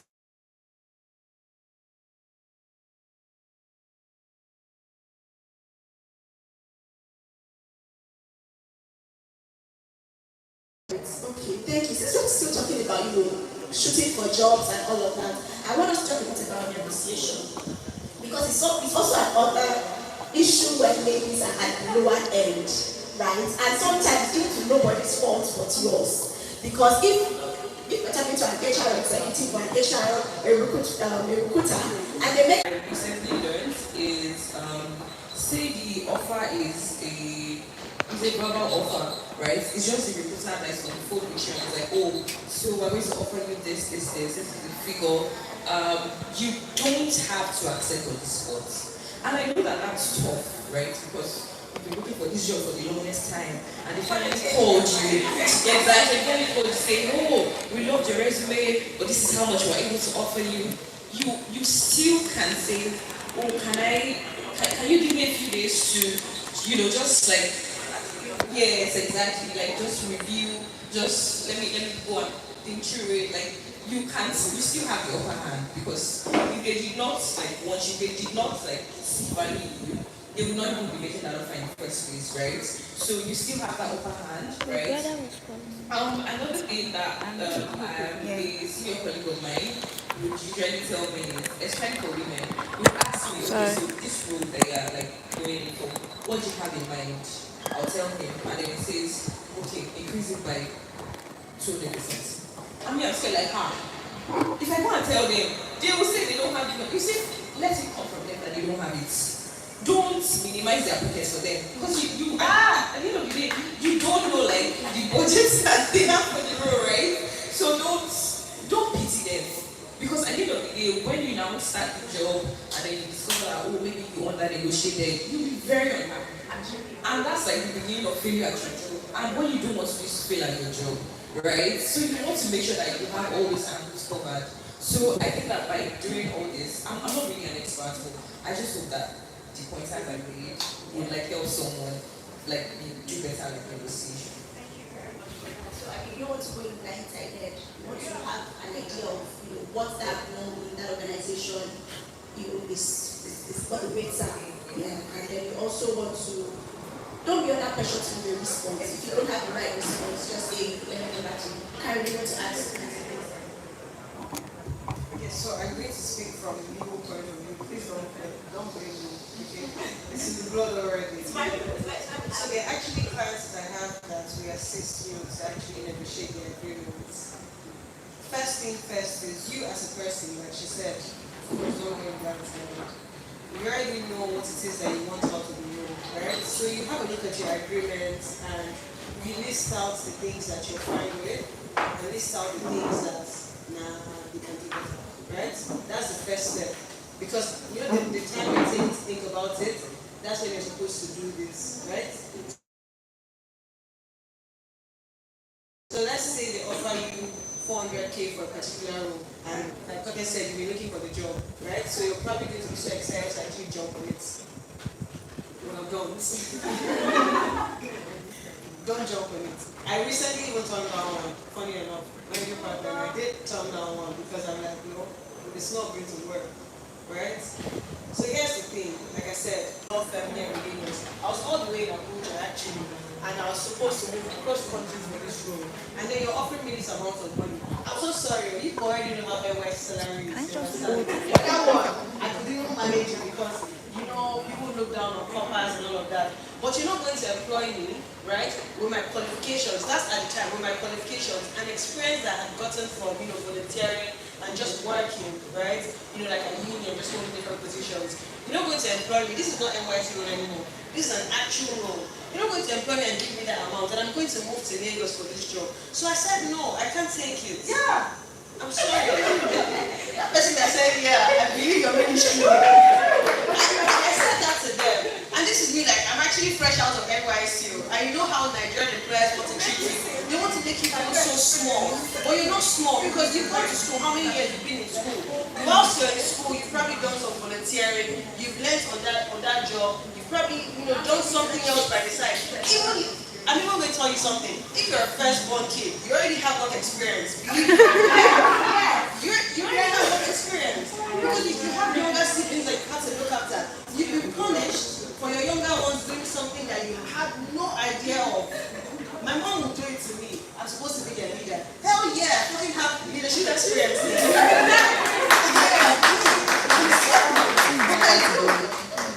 I said to them, I'm sorry I can't do that. I can't come, across country for this role and this is what you're offering me. Guess what I took back home then? I took back an extra pay, right? With the same amount that I offered, I was okay, fine. But they gave me a pay increase and paid me in bulk actually. And still paid like that. They still gave me that money per month. And I got a 3-bedroom service apartment on it. Yes. Yeah. Negotiation. They did service apartment. I don't have power downtime in this Lagos. Yes, it happens. And I experienced it. And I didn't know that I could actually have that. Because when I was negotiating, I said to them, and I'm going to be very honest, we're ladies, so let's be very honest, right? As a lady, there are certain needs that you want, that you need to have, right? If you don't have this thing, someone else is going to come and brandish this thing in front of you and make it look like a big thing. And then make it look like you can actually use that thing to control you. So as a lady, I tell myself, I need to get my facials done, right? I want to obviously do skincare. I want to get body massage at the end of the month. Do you understand? I need to look at me, I've never done pedicure. I need to I'm doing. You know what I'm trying to say. So for another person to bring this thing to me and not make it look like a big deal, I have to ensure that I'm getting, salary that I can actually afford. So that if I'm going to look for someone else that will do it for me, then let it be great. What's that thing? Big Yoruba. What's it? Let it be geography. But let me be able to afford it. So those are things that I considered. I looked at Lagos. You want me to come to Lagos from ABJ, Calm City ABJ, want to come to. I went on Fiber Nigeria. That Fiber yes, of NG. I went on there. And I looked for an apartment. It wasn't even a shared apartment. And I told him how much it was going to cost. It was about 1.3 point something. I said, multiply my salary per annum. I won't be able to pay for this and afford to do other things. That's when they said, oh, we have a 3-bedroom apartment that you can actually take for 2 months. Then I said, oh, that's great, but I'm not a Lagosian. And I've barely lived in Lagos, right? And I've just moved and then I'm moving again.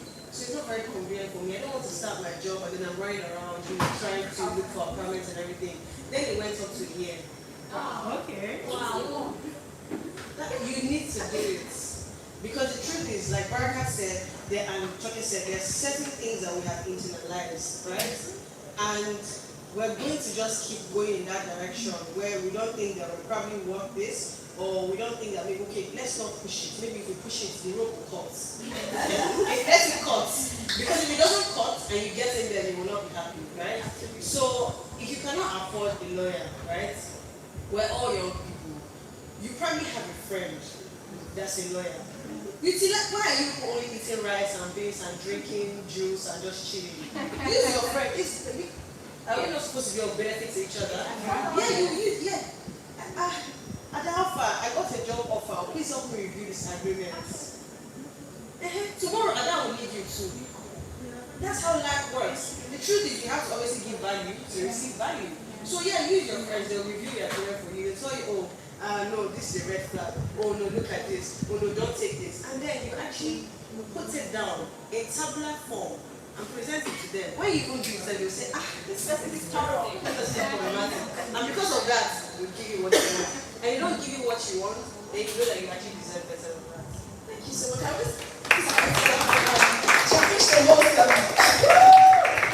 Okay, thank you so much for all those points you have made. I think one very important thing we said is that the first thing is to understand that you're a person of value and that you're coming to this company, they're not doing you a favor by employing you.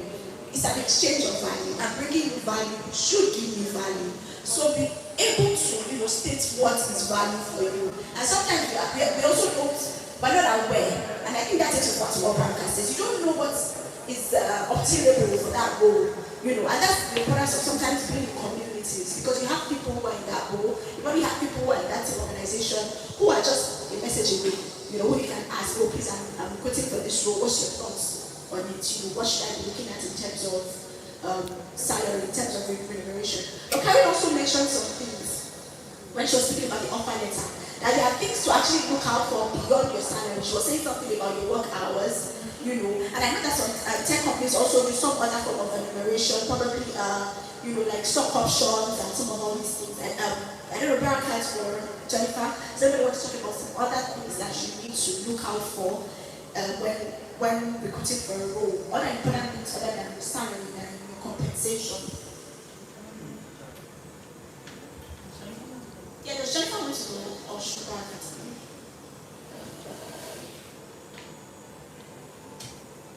Can you hear me? Yes, we can. Okay. So I think Barakat and Karen have said like a lot of useful things already, but I'll just also add. So like when you're doing like interview stage, like you've got the job, so yourself, you know how much value you already have. There are companies that just have like there's no like maybe immigration bonus benefits and all that. You just have like a base salary and that's all.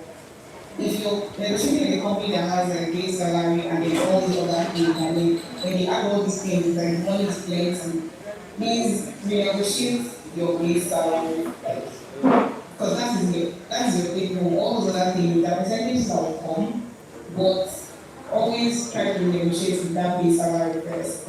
That's one. And then if the company is, or always, if it is startup, you can also ask if they are, maybe if they are offering equity, or if they are offering, or if there's like stock options and all of that. These are things that you can also bring up. Then, when it comes to like negotiation generally, don't give numbers first. They will ask you, so how much are you looking at? Please don't fall for that trap. Always give numbers, like always allow them to like tell you, okay, the budget for this role is X, Y, Z. And if it doesn't work for you, tell them and you hear them and but with your level of expertise and how much value you're willing to bring to the company, this is how much you're looking at. I mean, there's something like, I don't know, I think you're about place for or something. You might want to like increase like the amount that you want so much that like, yes, I know that. So let me use like a use case. So you're applying for like a mid-level front-end engineering role at a Nigerian company, a Nigerian fintech company. There's like a budget range at most companies, depends on how big or how small you are. So when you get that, when you're done with like interview stage, reach out to people that are in similar, like, or if you know somebody in that company, you can reach out to the person and ask them, oh, this is, because this is a mistake I made. I think I almost made, I didn't make it, luckily for me. Like 2 years ago, when I was like trying to, I think it was 2 years ago, when I was like actually 2 years ago, I wanted to like go into this company as a front-end engineer, and I finished like the interview and it was time for like negotiations and all. The amount I had in mind to tell them was even lower than what their budget was, first of all. They didn't know how much they would have added if I went to the extra mile.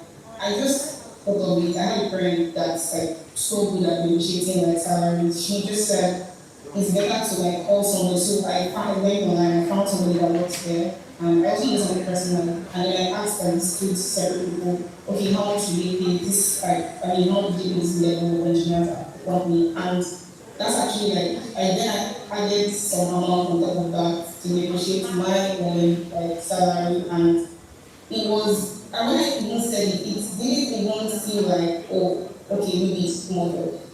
So I would have actually sold myself short if I had not like asked questions.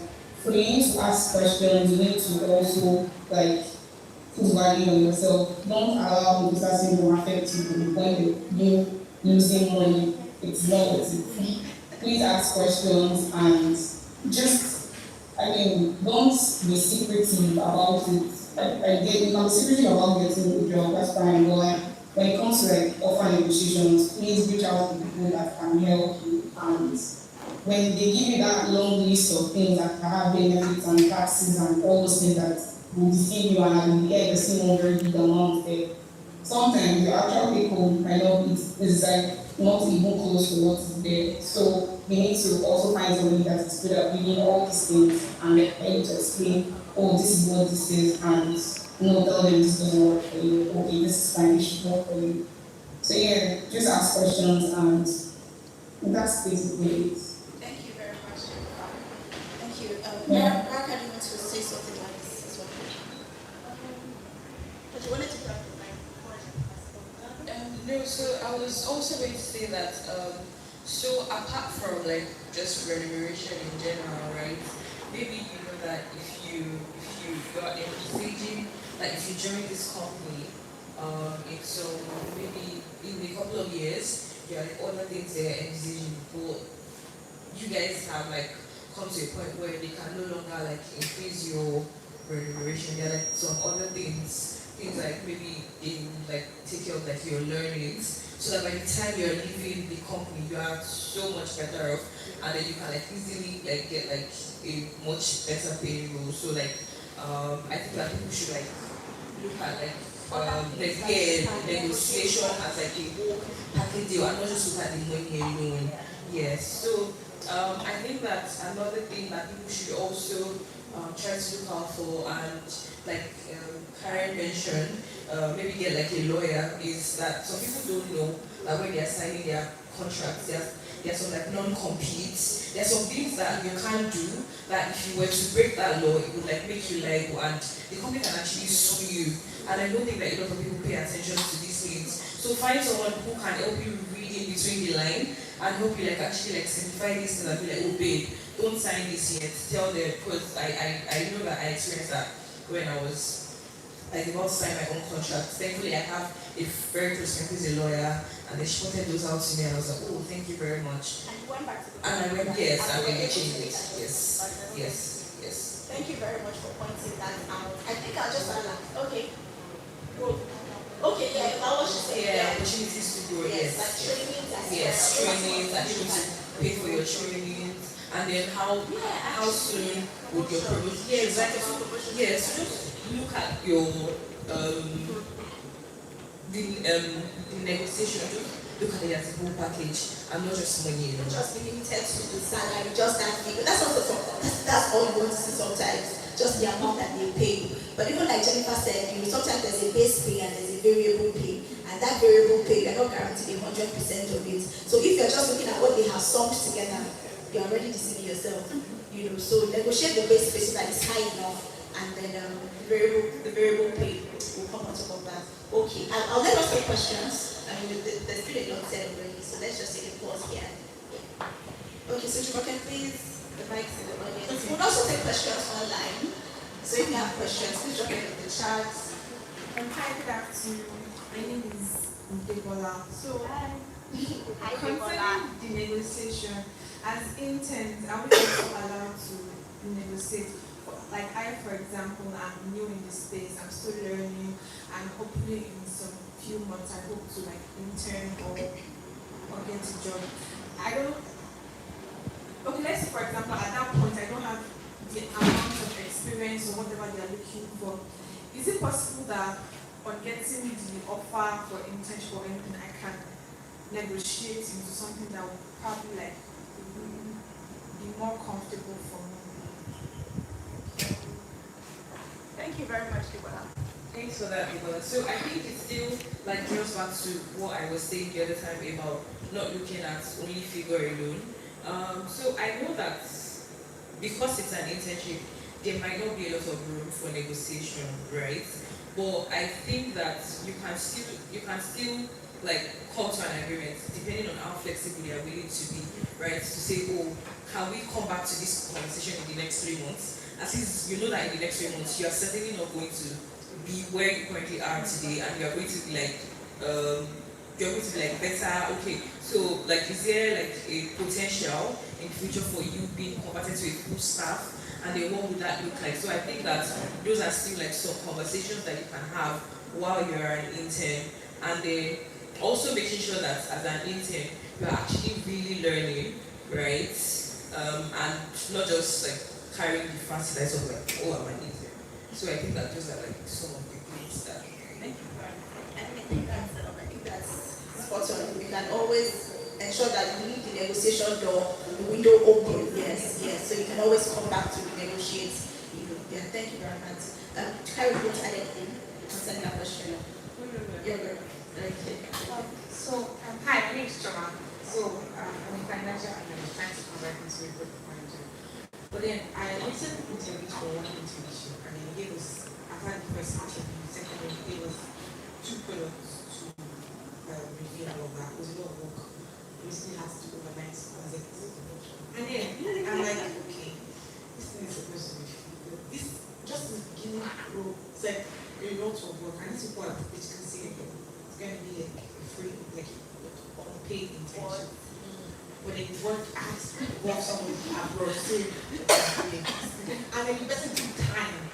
And I'm asking myself, okay, this internship, I'm not actually helping you because I'm reviewing your products for free. I don't think I can work for free because first of all, my data is not free. I'm helping you because I also have to understand I've read, I've done some things. If you did my review, I know people get paid to review products, review softwares. But then, because we're Nigerian, like, you're telling me to do this. and spending nights, days. Okay, very much. I guess. So I mean, the reason why I'm going to address this now is because of intellectual property rights, right? You find that most employers, in terms of getting someone on board, you tell them, oh, do this thing, or what's your take on this? What's your opinion on this? And then at the end of the day, you probably don't get hired, but they use your work. Yeah, that's common practice now. And that's Jagajantis practice. If you ask me, that's what it is. I'm sorry for using that language, but like, it's very wrong. You find that they're taking advantage of young people who are desperate for growth and just personal and career growth, and they're using that to, I mean, what you've done right now is I used 5 business owners. you've done free work for them. For 2 products. Technically, that's exactly what it is, right? And it's unpaid, right? And I'm not even when your input is being used, I don't think that you're going to be acknowledged. And personally, I have a problem with that. Everyone will people that just want to use other people's intellect, their input, and just pass it off as their own. It's a big problem. That's also why I said, get your friends that are lawyers involved. Let them assist you in this process, right? And I feel like, aside from what you can do on your end, I feel like what other women in the space can do on their end is, if you're on that panel that's going to send maybe like an intern or a new hire or a potential new hire work to do, right? I feel like what women on that table can do is speak up and say, no, we shouldn't do this. Do you understand what I'm trying to say? Because like, it is very, very unfair and it is wrong. When someone else uses your IP rights, when they infringe on your IP rights, it is very, very wrong. So at that point in time, right, you probably haven't, registered your IP, but you deserve the moral rights over that work, and you're not going to get it. So please, please, please, liaise with your friends that are lawyers, right? You got someone to assist you with that. You could have actually gotten a lawyer to help you to speak about the second stage of the interview, so they're not even giving me the role. That's a big problem. What do you do when So basically, second stage, right?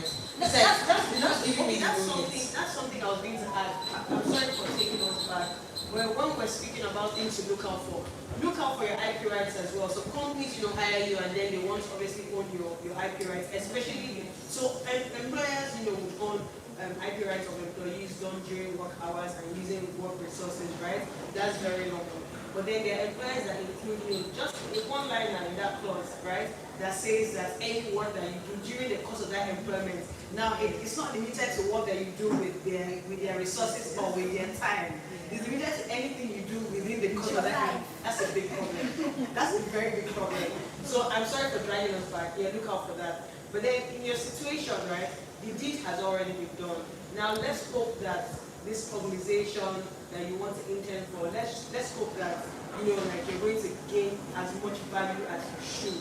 But moving forward, right, in situations like that, we had a client that actually did that for an American entity, and I said to this client, reach out to them and let them know that you are aware that you actually own the IP rights over that work in case they want to use it, because you will cash out. If they cash out, you cash out too. That's it. That's how it's supposed to be. So moving forward, like if you find yourself in that position, right, ensure that you have conversations with them, because I already know that you trust your work. You trust the kind of output that you give them. So you have that conversation with them saying, okay, I understand that you want me to do this, but I would like to understand that this work is identified as mine, and if any profit is going to be made from this work, I will benefit from that as the owner of the IP rights over that work. Brand it in their face that you know your rights, because that's something that we don't really know in this country. IP, people are cashing out from this thing in other countries. You're just sleeping and money is working, it's being made on your behalf. So we can't cry over spilled milk, because that's been done. I really just hope that they appreciate the effort that you put into it and that you get on board. Now, another thing you can do as well is have conversations with them, concerning opportunities to grow as an intern, even if you're not going to be paid. Put yourself in their face. when they tell you that you should do this, once you are done, go and tell them, oh, I can do this. So just things that you can do. Because now, don't look at the fact that you're not getting paid. I'm not even a fan of people interning and not getting paid because you work. I'm not a fan of that. But right now, don't look at that. Look at that opportunity to actually learn. Because you're already in the door. So put yourself in positions where you're going to handle more tasks than an average intern like yourself will handle within the organization, right? And then follow up with what you've done as well, the products you reviewed for them. See if there's anything, any new idea that you've sort of come up with that they have implemented in that product. Ensure that you have that conversation with them, that you'd like to retain the moral rights over that, you'd like acknowledgement for that. Because these are things that help you stand out in front of other employers. If you can say that at so and so time at this entity, I did this, my input caused the product to gain so and so numbers in traction, or this. Do you think people will want you? So you need to ensure that you have that. You get what I'm saying? I hope I've answered your question. Thank you very much, Karen. Any other question? Yeah. Okay. Please, I'd like us to have the questions that are online before. Thank you. My name is Zora. The question is on negotiating equity. How do you negotiate equity, especially for someone that is just in internship, you just got into space, you're not yet qualified, or there's a potential that the company you're interning with might retain you as a staff, and over time the competition has been equity, and you know that this is coming. So how do you negotiate that? So when you're an intern, Yes. going into I'm interning at the moment. so you're going entry level. Yes. So this is very tough. The reason why I say it is because it's entry level, right? But again, entry level doesn't mean that you don't deserve it. First of all, you need to ask yourself in all honesty, because you find that entities give out equity when one, they probably don't have enough money to pay staff. That's one. Two, they want to retain the best talents, right? Because when you own a part of a company, right, it's your work, it's your own, you own it, right? You own a part of it, a portion of it. So if it doesn't grow, obviously your team is not growing. You understand? So you already know why that equity is there. It's for you to feel that ownership, so that you're able to manage yourself and want to see that that entity is growing. Now, you are interning and you're going in entry level. In the course of your job, right, are you going to do anything or come up with work that would literally turn that organization around? Most probably. Thank you. So I think that what you can do is have that conversation, right? And leave it open. Because let me just be frank, I don't think that any member of the management team It might not be offered at that entry stage. level. Do you understand? Yes. Maybe meet them to senior level, Yes. start saying that. But entry level is a very, very dicey conversation to have. Yes. Oh, okay. Founding. Oh, okay. Thank you for the context. But then I think Yeah, then you can actually, because you're probably not going to be paid what other entry level staff will be paid in a similar entity in that market. And because you guys are just starting, you probably put strapping prior to getting funded, of course. So how do you then negotiate with equity? Because there's this thing I had in my head that I basically started here, so they most likely know my faults, how I go, my growth process, and there's this imposter syndrome. Okay, I might not be good enough for this, I'm not qualified for this, and so just you want to know. I feel like you should have a conversation with the management team, right? Your management team. Where's your coffee at this point? Okay, have a conversation with the CEO, right? Or the co-founders. Have that conversation with them. I don't know if your startup is currently valued at any, there's no valuation yet, right? But have that conversation with them, right? Speak to them about that you want equity. And the reason why you want it is because they pretty much started something and you keyed into their idea and you've grown with them. So it's good that you've grown with them. They've seen you from certain point and then you've gotten up to this point, right? Which is amazing. So have a conversation with them. But then again, like ask yourself, how much percentage of equity do you want? How much percentage of equity do you think that you should ask for? Don't have that thing where you're like, oh, I'm not too good enough. Obviously, don't be too greedy, right? But then again, think about the fact that once that entity has valuation and investors are putting in their funds, their equity will be diluted. So think about that as well and have that conversation. Let them make an offer. Let them say to you, okay, maybe we want to give you 2%, 3%. Don't say that you're there and give me an offer before you can do it. That's what I'm telling you. Because it might be, they can give you like 7%, who knows? Who will negotiate that will get their bread, isn't it? Exactly. But let them make the offer. Have a look at it. If you have a friend as a lawyer, go speak to them, or any family member as a lawyer, speak to them about it. And then they can actually, advise you based on the input you've made so far, the input you will make, and the potential that the startup has to grow. And then you would actually get that figure that you should have. Thank you. Thank you. Thank you very much, Karen. I think it's also good for you to get a sense of what the current value of the company is. I mean, there might not be a valuation like you said to Karen, but from the management team where you sit, you might be able to get an idea of what the current value is. Because again, even though you are coming in for future potential, and you should also know, you want to know your worst case scenario, sort of. Yeah, so just know where they are now. And then thirdly, you have an insight into what their plans are, how soon are they raising funding, how soon are they looking at scaling, what's the potential and all of that. Yeah, just helps us get a sense of potential. Okay, Jennifer will say something here. Okay, I will just add to that, right? If you're an intern and you're joining a startup and they're just really starting up, there's no funding, nothing. I think if you have the mindset that, okay, this is the place that I think I want to stay in, because obviously you're getting equities, you have to invest in and all.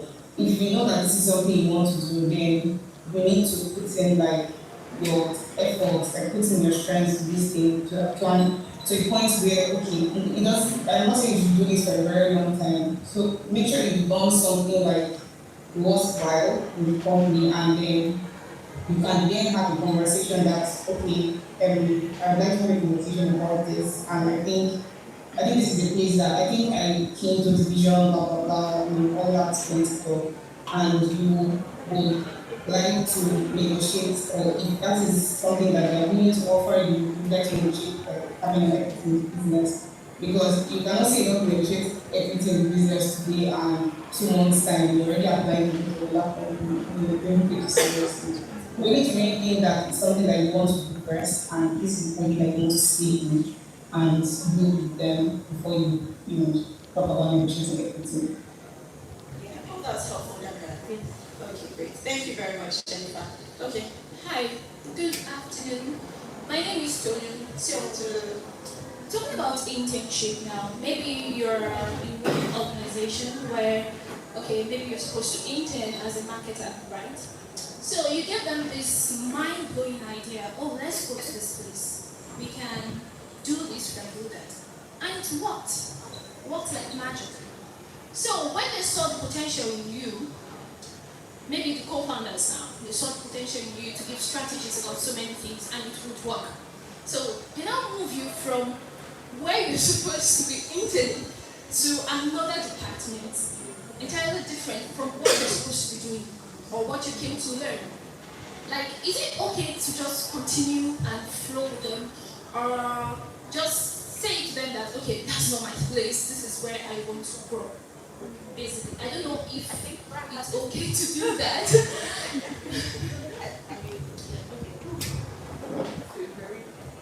That's a very tough question, to be honest.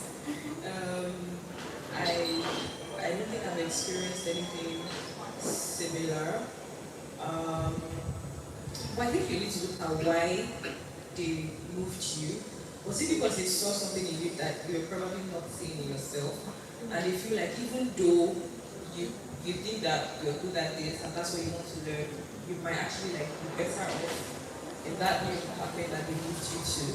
So there has to be a conversation about why, and then there has to also be timelines involved. Is this something that they want you to do for the rest of your stay in their company, or there's still a possibility of you going back to the department that you initially set out to? So I think that you need to like have that conversation with them to sort of understand why that's happening in the first place, and then are there like timelines involved? What are the technicalities that are going to be involved? And then if it's that you really are like super passionate about like the other departments, then I think that you should also certainly plead your case and be like, you know what, I know that fine, maybe you guys are seeing this potential in me, but I just really feel strongly for this, and I think that I'll be better off here. And I don't know if still like you guys are not coming to an agreement, then maybe it might be time for you to start looking for alternatives that allow you to do exactly what it is you want to do, so that somebody does not use their own. Because I mean, they are the co-founders, so they have like their own vision, right? So, and as long as they are there, you are to a large extent helping them to achieve their own vision. But at this stage, I'm not learning anything again. Basically, like I'm just working for them. So I don't feel good with that, because at the end of my internship, I want to go out there and be able to say that, okay, I've done this in this niche, and I want to grow again. I want to grow again. Exactly. Like my passion is to grow, to learn more, but then I'm not even doing that anymore. Yeah, so that's part of why I'm saying you guys need to have that conversation. To be honest, I'm not your employer, so you can't have that conversation with your unfortunately. Yes, I think Baraka's response is spot on in that you have to actually engage with your employer. You know, I had something similar. I've been working in a particular line of business, which I thought I liked and which I thought I was good at. You know, I get some level of mastery. I'm like, there's something here. And then all of a sudden, there's a move to another unit, and I'm like, who is doing this? You know, but what I did, I mean, a part of me wanted to be like, okay, just do it. But I wasn't going to be happy doing it because I didn't like it. So what I did was to actually engage the management. I was like, okay, please, I'd like to know why I'm here instead of here, because I believe that all of my experience is tailored towards here. And then by the time they gave me the feedback, you know, they explained that, yes, they know that I had a lot of experience here, but they also know that I have a lot of potential here, and I have some skills that they want, that they need here. I understand that, okay, this is for you. You want this, so what's the need for me? You know, but they were able to show me what was the need for me, and that was fine for me. I'm like, okay, I'll do it. You know, so you need to actually engage. Let them tell you what they have in mind. If it works for you, fine. If it doesn't work for you, let them know it doesn't work for you. I'm sure they'd rather move you back to marketing than lose you completely. Yeah, you know. You're welcome. Okay, so can we take some of the questions online, please? So that we have. Okay, we don't have questions. I think honestly, they're just ginging everybody. More power. Okay, great. So now we don't have any other questions. Anybody from the back as well? Okay, it's good. I mean, we'll just continue. I mean, there's some questions I also want to ask Baraka. So far, I mean, okay, I'll also ask Jennifer, I'll also ask Karen the same question. But, you know, in the time that you have spent in your tech career, there's been some growth, right? What would you say have been some of the crucial factors from your point of view? I mean, if you were just to say maybe one or two maximum factors that have been very critical to your growth in your tech line of work, what would you say those are? I would say that personally on my own, I think that I've been able to just like come to some realizations of like, okay, if I do this would actually like make sense for me. So maybe I would say that being self-reflective enough to know that, okay, if I do this is actually like the best path for me. And I'll give you like an instance of when I did that and actually ended up paying. So prior to when I transitioned into product marketing, I was doing digital marketing for like businesses and managing communities And then I decided that I wanted to sort of just move from like digital marketing to like working on products. Like I want to like have a say like products that influence people's lives and like affect people's lives in general. So I knew that at the time I did not like have the required skill set. I did not really have enough of that. So what I did was I took a mini like career break for about 3 months, just sort of upskill. And at the time while I was doing that and explaining to people around me, it seemed like I was mad because like I was really broke. I wasn't earning anything. But like I knew that like okay, like it wasn't like I didn't work, right? But I just knew, yeah, exactly. I wanted to take the chance. I felt like an inclination and I wanted to do it. And I ended up doing it, and to be honest, I think it's one of the best decisions that I've made like so far, like to date, right? So there's that. I think there's and for people who cannot like seem to, who don't seem to have that yet, I would say like don't fret, like don't overthink it, right? Don't beat yourself up over it. There's also the need to be willing to try things out, right? Regardless of whether they work or not. And what that would do for you is it would build your muscle at trying and failing, right? Because there's a part of us as humans that like fears failure, but there's no success without failure. Like you can't try and be successful at everything. So like you have to be willing to continuously like try things out, fail at some, and it's in that failing that you like figure out, oh, this one I'm not failing at, maybe I should stick with it, right? So there's that. I would also say to leverage on like the power of community, right? I've always been like super big on community. I think it's part of why I was also able to like figure out myself fast enough, right? The communities that I found myself in uni I was part of like Startup Grind. So right from there we already had like startup founders coming to talk to us about their experience building startups. So I knew that, like just from like hearing them speak and all, I knew that that was a space I wanted to play in, right? So I've always like been big on communities. I've always like leveraged on communities. So I think that that's also like something that has helped. And I think that one last thing could be building in public, right? So to a large extent, most of like my employment to date, I've gotten from just like talking about my work on Twitter. Like, so I've been able to like meet people, network with them, and I've been able to like just find myself in spaces where I just keep coming across these opportunities because I'm very vocal about the things that I know, things that I want to do, things that I'm looking forward to doing, and so far it has worked for me. So. Thank you very much. And what you said about being vocal, so it's not just about, because sometimes people feel like, okay, I don't know too much, what am I being vocal about? You know, but you said you can also be vocal about the things you want to do, I mean, the areas of your interest, things you want to learn, you know, not until you have learned them. Thank you for that. Okay, so Karen, would you tell us maybe 2 things? It was coming for you. 2 things that you think have been critical to your success so far.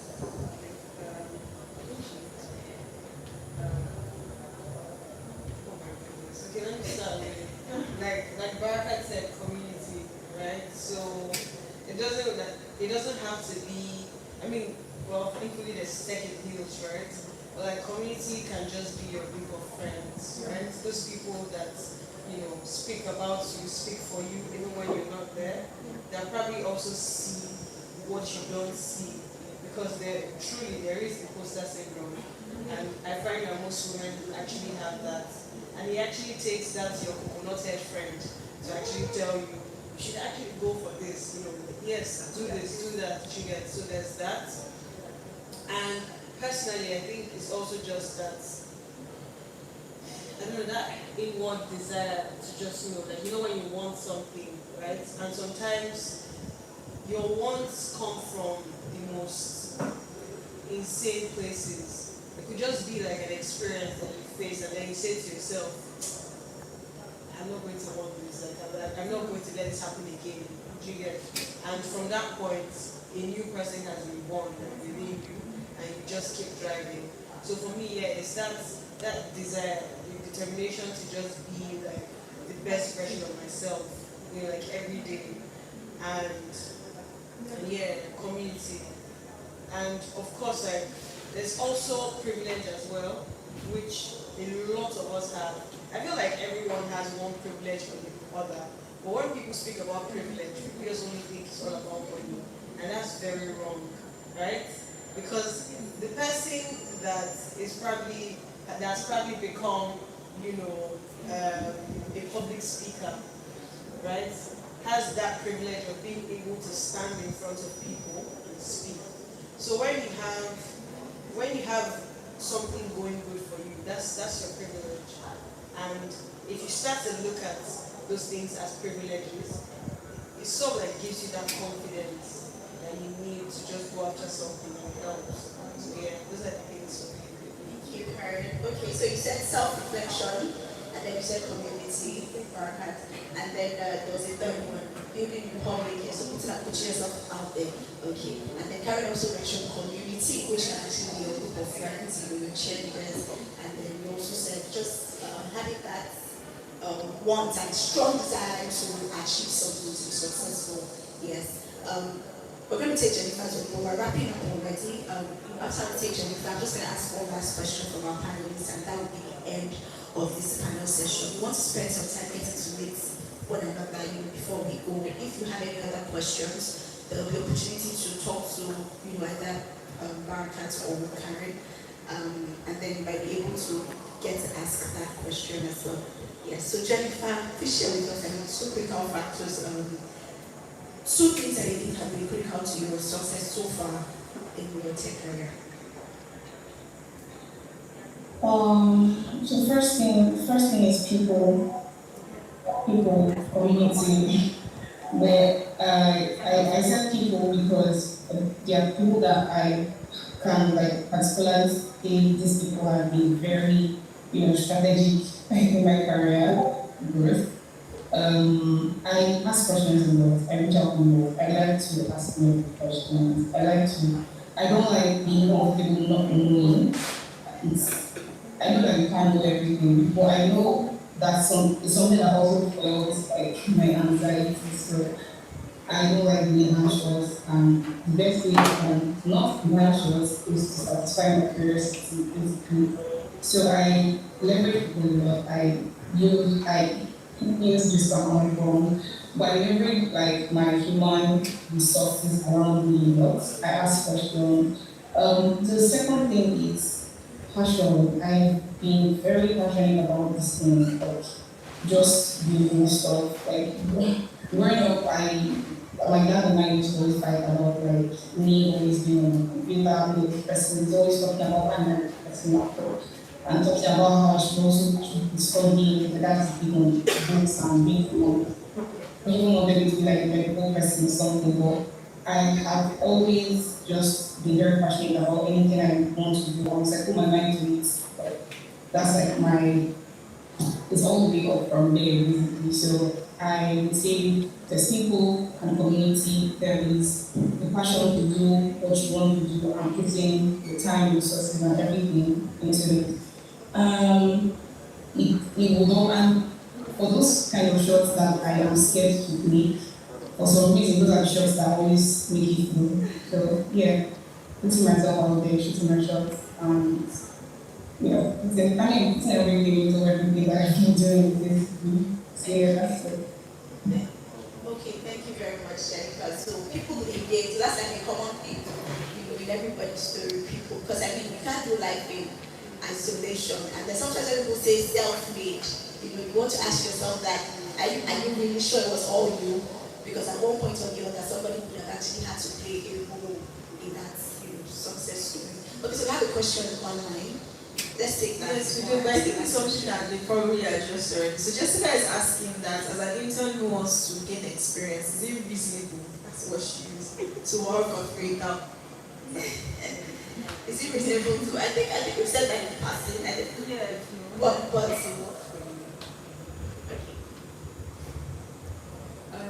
I personally do not think anyone should work for free, right? Because just internet alone is feeding, transportation,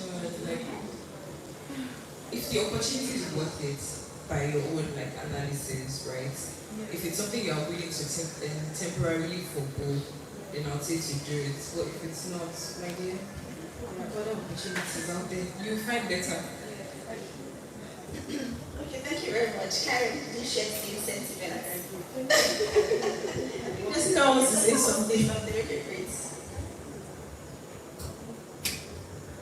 Jennifer, Okay, I'm working for free. I'm very, I don't know, this situation is very dicey because it depends on what the job is. I know that I don't think anyone should be working for free because there is internet to pay for breastfeeding and all that.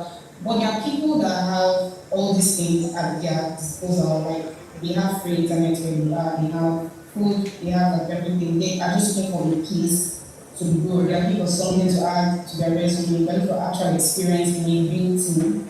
So if there is that, and you already have, you can comfortably still afford all these other things, when you have people in your space. I know people, like I've done it myself. I know people that would pay you monthly just so you can intern at another company. I've done it for like 1 or 2 people, like just so that you can have that real time, real team, hands-on experience, because it's sometimes very overwhelming for you to keep building stuff by yourself and doing tutorials and all of that, especially if it's like a development type of thing that if it's a career path is like in development and maybe actual or design, so even any test skill really, hands-on experience is like very important. And if you sneak somewhere that can give you that money, even if it's just 3 months, I mean, I feel like you can go for it if and only if all the other things you need to succeed at that thing for 3 months is at your disposal, because you don't want to join something and not give your best hope because you don't have internet or you're out of data or something. That's just wrong. So yeah, that's it. thank you very much, Jennifer, for that perspective as well. I understand that it's also dicey and I agree. But like Jennifer said, when you have the luxury of, all of your needs have been, you're not under pressure. Especially when you are early on in your career or like at Barakat, you're making a transition and you actually need to learn. And this is the only opportunity you have to learn. It's something that you can take for future work, right? It's something that you might be able to just take on, and you're looking at making the gains later. It's like a delayed gratification. So if you have the luxury, you can actually go for it. Jessica, I hope that answers your question. Okay, so final question as proposed to panel. Yeah, I want to ask, and maybe we can just take this in 30 seconds each. What would you say to somebody who is feeling stuck in their career right now? So maybe somebody who is at a place where they're not getting that satisfaction on their job. It might be a tech job, it might be a non-tech job, but they're just not getting that satisfaction. They're not feeling it, But again, I mean, they're too scared to probably try something different, or the fear of your loan, you don't know how it's going to be. There are people who want to come into tech, but who already have a sense of comfort where they are, and they're not sure this new journey, what's it going to be like, So for somebody who's feeling stuck and who doesn't know how to move forward, what would you say in their jobs? It's a bit.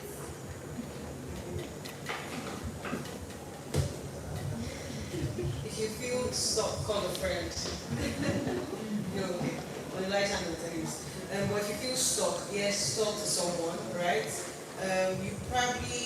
There's probably like a different career path in your mind that you've been thinking about, right? It has just been ringing bells in your head, but you can't place your finger on it. If that's you, right? Then just find like a free course online, like Coursera or any like all the learning platforms, and just do that course and see how it goes for you. But the reason why I said to call a friend is because call a friend or someone that you trust, a family member or whoever that you feel comfortable with, is because in having these conversations, sometimes you can actually gain some clarity. 1, 2, they are seeing it from a different perspective, so they're able to chip in here and there if you need them to give you advice. 3, you just need that community, that soft cushion just to know that at least even if every other thing in your life is feeling a certain way, you already have that support that you need in case everything is ever going to crumble down. Do you know what I'm trying to say? So yeah, that's why I said call a friend and just take up a new course that you've been thinking about. Okay, thank you very much. If you're feeling stuck, so you need to just try something different. Because the reason why you're feeling stuck is probably because you're not feeling, you're not satisfied. Yeah. And there has to be a reason for that. Right? Either something else has sparked your interest, right? Either something else has sparked your interest. Oh, actually, I forgot this. Or you're at a place where you're not getting the experience, that spark. It's just like in relationships. Sometimes the sparks, like, die out, so you need to make a conscious effort. So sometimes that feeling of being stuck can actually just be coming from you not getting as much experience, hands-on experience, or I don't know You how have to. falls your excitement. Yeah. So maybe it could also just mean maybe changing departments if you work within an organization, changing departments one, or taking up a new task entirely. Like go and meet your employer and say, hi, this is how I'm feeling. Please, can I handle this task? Because sometimes you just need that excitement, the adrenaline rush, and then you remember that, oh, I still like this thing. I just didn't have that rush like this weekend. So yeah. And I think that sometimes it might be like you just need a break. Like I feel that we overlook that part of us that just needs to rest. Like you're still fine, like everything is still working. You only just need to like take a break. Like, and if you've come to that realization, then please by all means take it. If you cannot afford to take one now, maybe try to plan for it so that you're able, so that at the time you're taking the break, you're not totally broke, because please, nobody's trying to do that, right? So yeah, so I think that maybe try to figure out why it is that you're just feeling stuck, like nothing is working for you, and then when you find exactly why, and it's like talking to people that like Karen mentioned, talk to your friends, talk to your family members. I think for me, I was in a similar situation, right? And I just called my mom and I broke down like in tears. Like she just allowed me to like cry, and then the next day I traveled home. So I was just home for like a week, and then I think that just like helped me. And then when I go back, I resigned from my work because I had not been like getting that satisfaction, and I just like okay, I need like a change. Exactly, I need a restart, I need a refresh. So yeah. Thank you very much. I'm Jennifer, over to you. She's half a minute.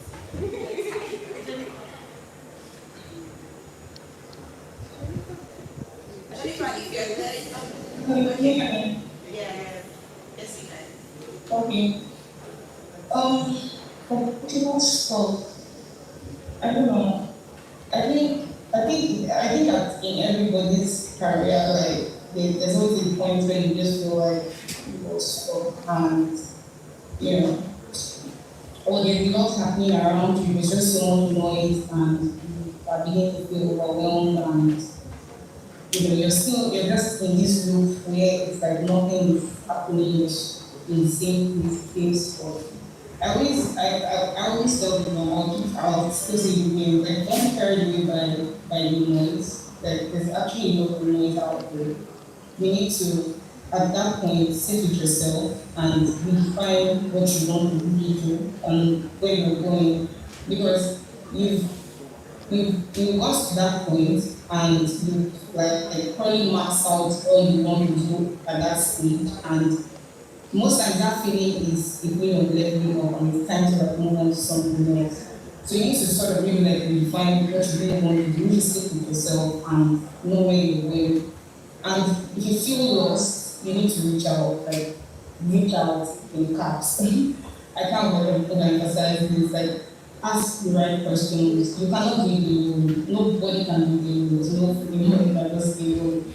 You need a village around you, even if you a very tiny place, you need a village around you. People get lost, people get off and start trying to find their way back. sometimes you don't even come back, sometimes you give up. And that's when you see, oh, I used to be this thing, I just left it and I'm doing something else. Because they probably didn't find, like, they thought they didn't find fulfillment, even if everybody around them is that they're actually doing something good. And it's also good to have somebody around you that you can only reach out to that's higher than you. And like an accountability partner, as I've said before, that is sort of on like a similar journey with you. You need to surround yourself with like minds and be conscious of the information you let in. Some people are just really out there trying to dissuade you and make you feel less, or make you feel like you're not doing enough.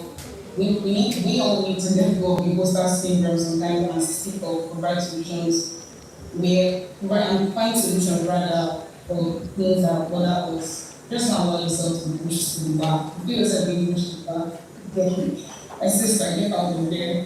That's it. Thank you very much for that, Jennifer. Thank you so much for that. I mean, people play such a critical role, in our lives. They can actually do you a lot of good and they can do you a lot of bad as well, depending on the kind of people you surround yourself with. So we have to be very mindful of that.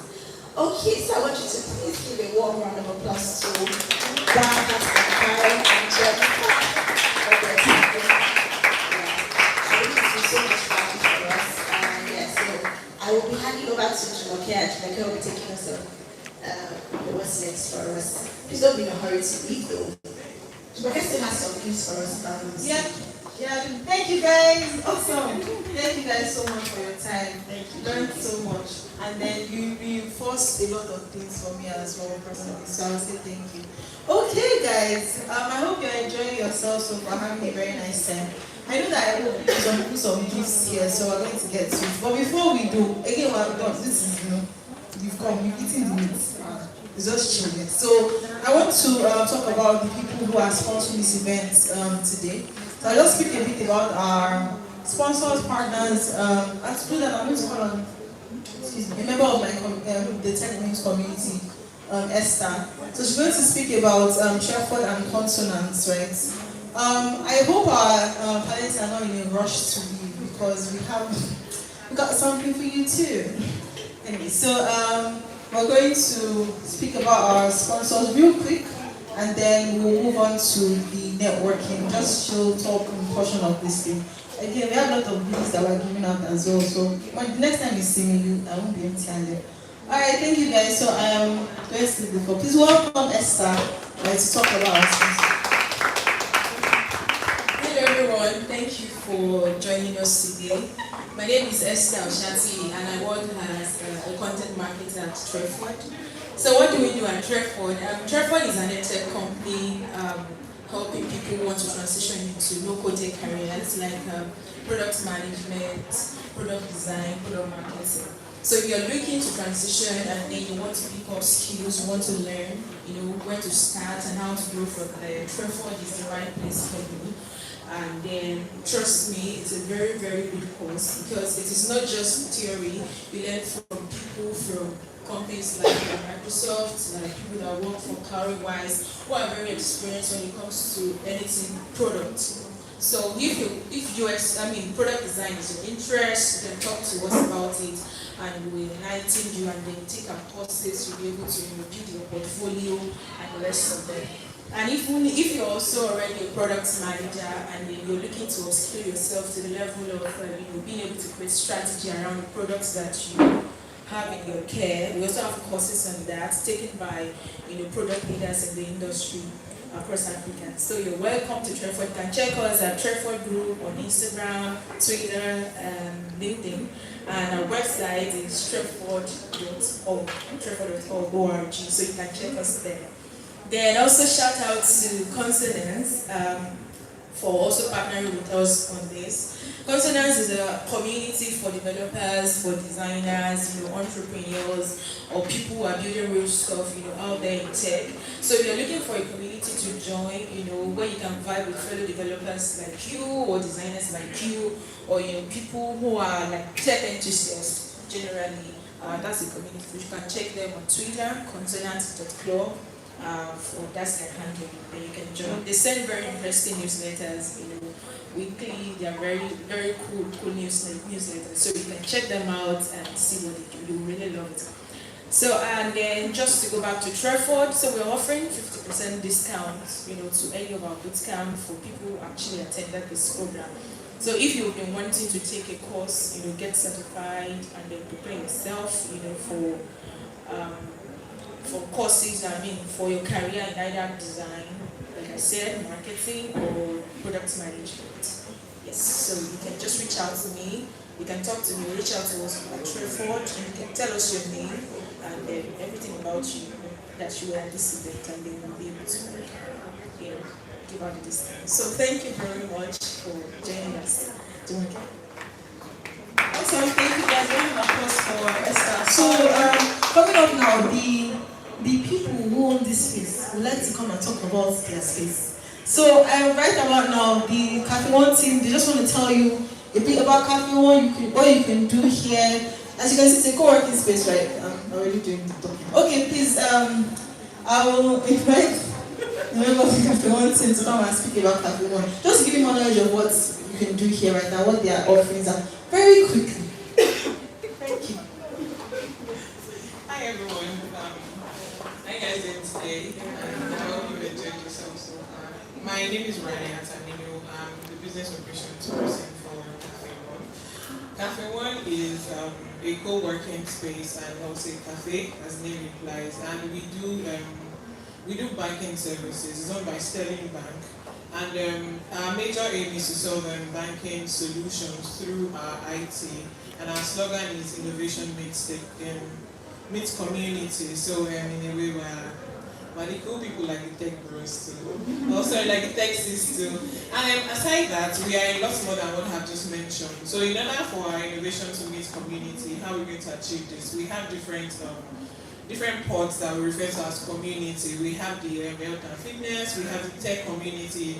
So this is in partnership with our tech community, is in partnership with Tech and News. That's why we have this event here. And we'd also like you people to join. We'd like to also onboard you. It's not to be something different from Tech and News. It's just for us to have like other partnerships, and there's other things you can enjoy. One of the things about working in Cafe One co-working space is if you have a Sterling account, it comes at a discounted rate compared to other banking services where you probably have to go to the branches and all. Once you're here, your email address, we send everything to you and it's fine. We also have other branches. We have in Chevron and we also have other coming up very soon. So you can also rent this space for events that necessarily doesn't have to do with tech or anything. And then I'm sure we have like wonderful prizes for you. Welcome to Cafe One once again. We hope to see you lots more, and thank you.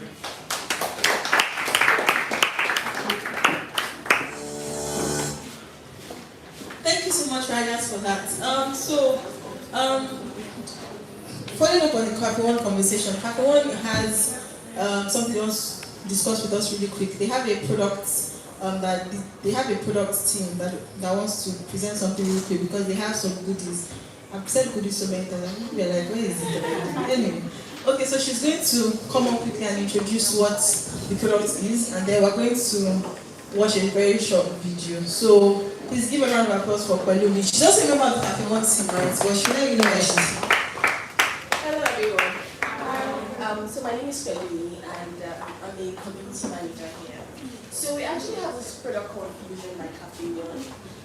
It's basically a social network where you can join community you like.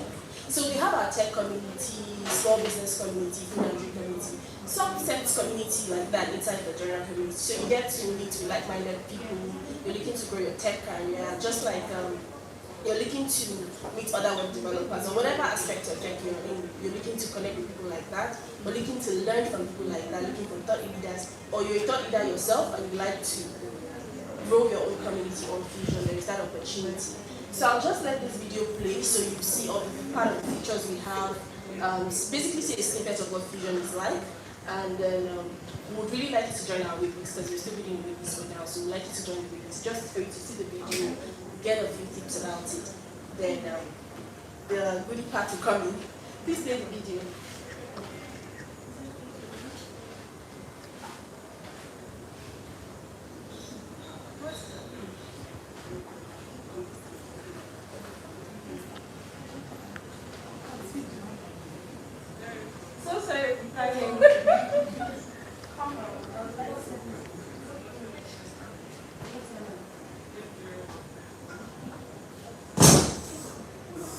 Sorry about the no sound.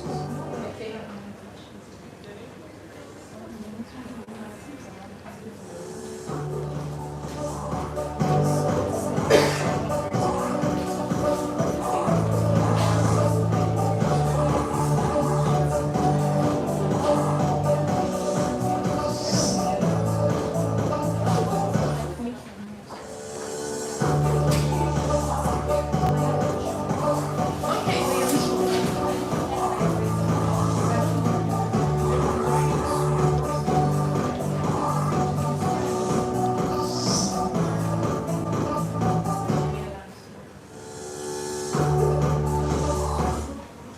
Okay, so I can see from the short video, aside the things I mentioned about community, you can also host virtual events and also plan physical events from Fusion. You have your community, you want to have events with them, maybe like a place like Cafe One or another space. You can have the event scheduled there, get people to buy their tickets and do stuff. There's just so much in store you can do on Fusion. So for you to, we have something for you to win today. The first person to follow this link to sign up to the waitlist will be getting a free goodie from us. So I'm just looking for the first person to type in this link on there. Please, what is the link? Try to get this on. I just saw it now. Okay, so the first person to type the link in there will be getting a free gift from us today. That's from the Cafe One team. The devil is a liar. It's like somebody has already typed. Somebody's already back and looking at the free. Can you see it? Okay, it's bit.ly/fusion waitlist.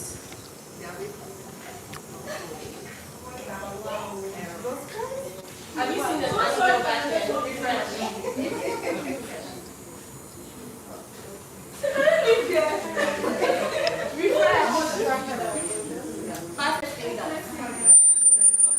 Type to see this thing. Fusion waitlist. People are still writing this thing. Put in your email address, your phone number, your name, fill everything correctly.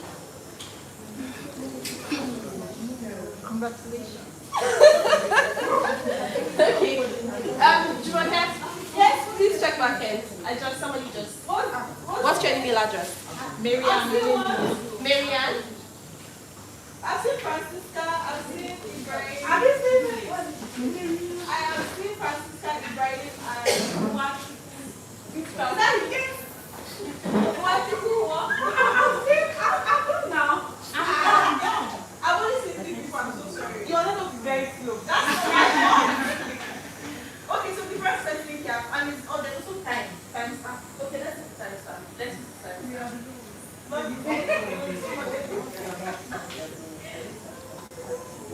But everybody that joined the waitlist, you get an email from us soon, and we'll keep you abreast of how things go. We're really about community building, so you're going to be part of the pioneer members of this community. So you'll be seeing how things go, how we build the community. You will also get the opportunity to you can also build your own community there. If you're like a content creator, or you like a space where you can share ideas on things you like, and you've not really seen a place where you can really fully write about that, bring people together and chat about that, you can do that on Fusion. Set up your own community and also be part of different communities. And we also have dating and relationship. It's not even only work-related communities. There is so much fun and so much things.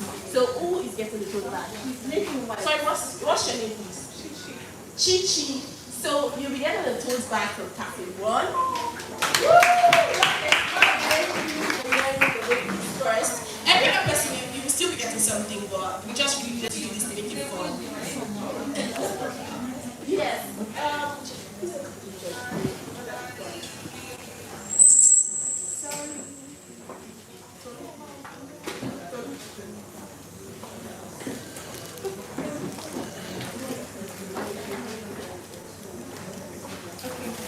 Cafe One.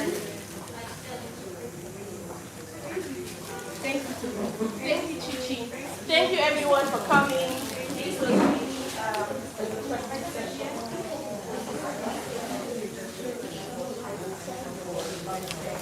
You said that, Rayo.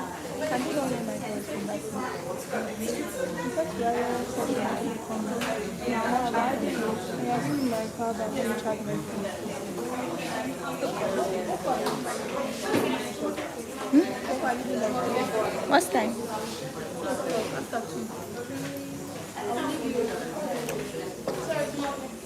Hi guys. Okay. Yeah? Okay, after. Okay. Awesome. Okay, thank you guys for signing up. Really appreciate it and everything. So we're done. Amazing. You know, who knew we could finish it almost on time? I mean, half of you are late. Anyway, so finish is all that matters. So thank you very much, guys. Right now, I'm about to say the vote of thanks. Vote of thanks is thank you for coming.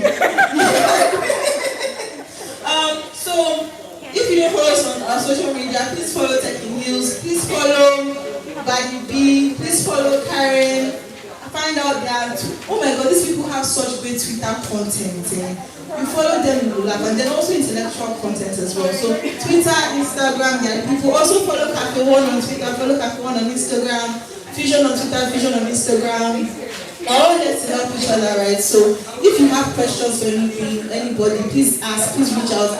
If at any point you feel like nobody answered you, please, just put something in our caption and then we'll come. I don't know, help us. Anyway, so thank you so much for coming from everywhere you have come. Thank you so much for your time.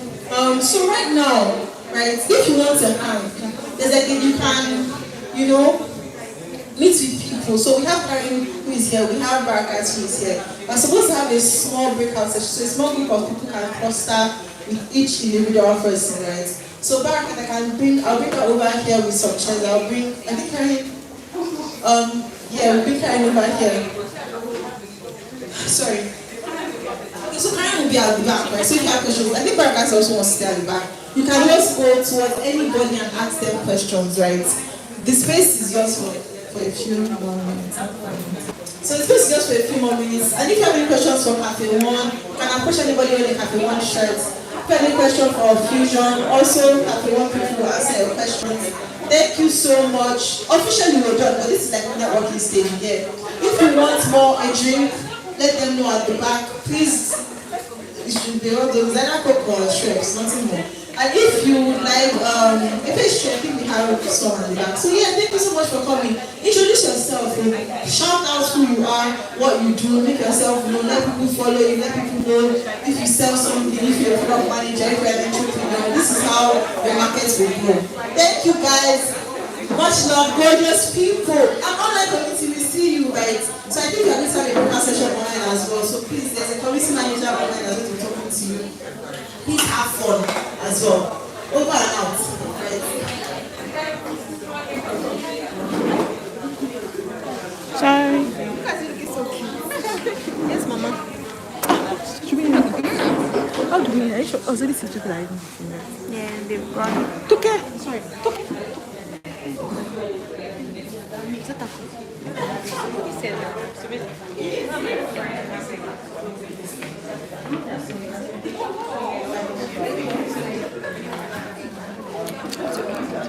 You want to end the live?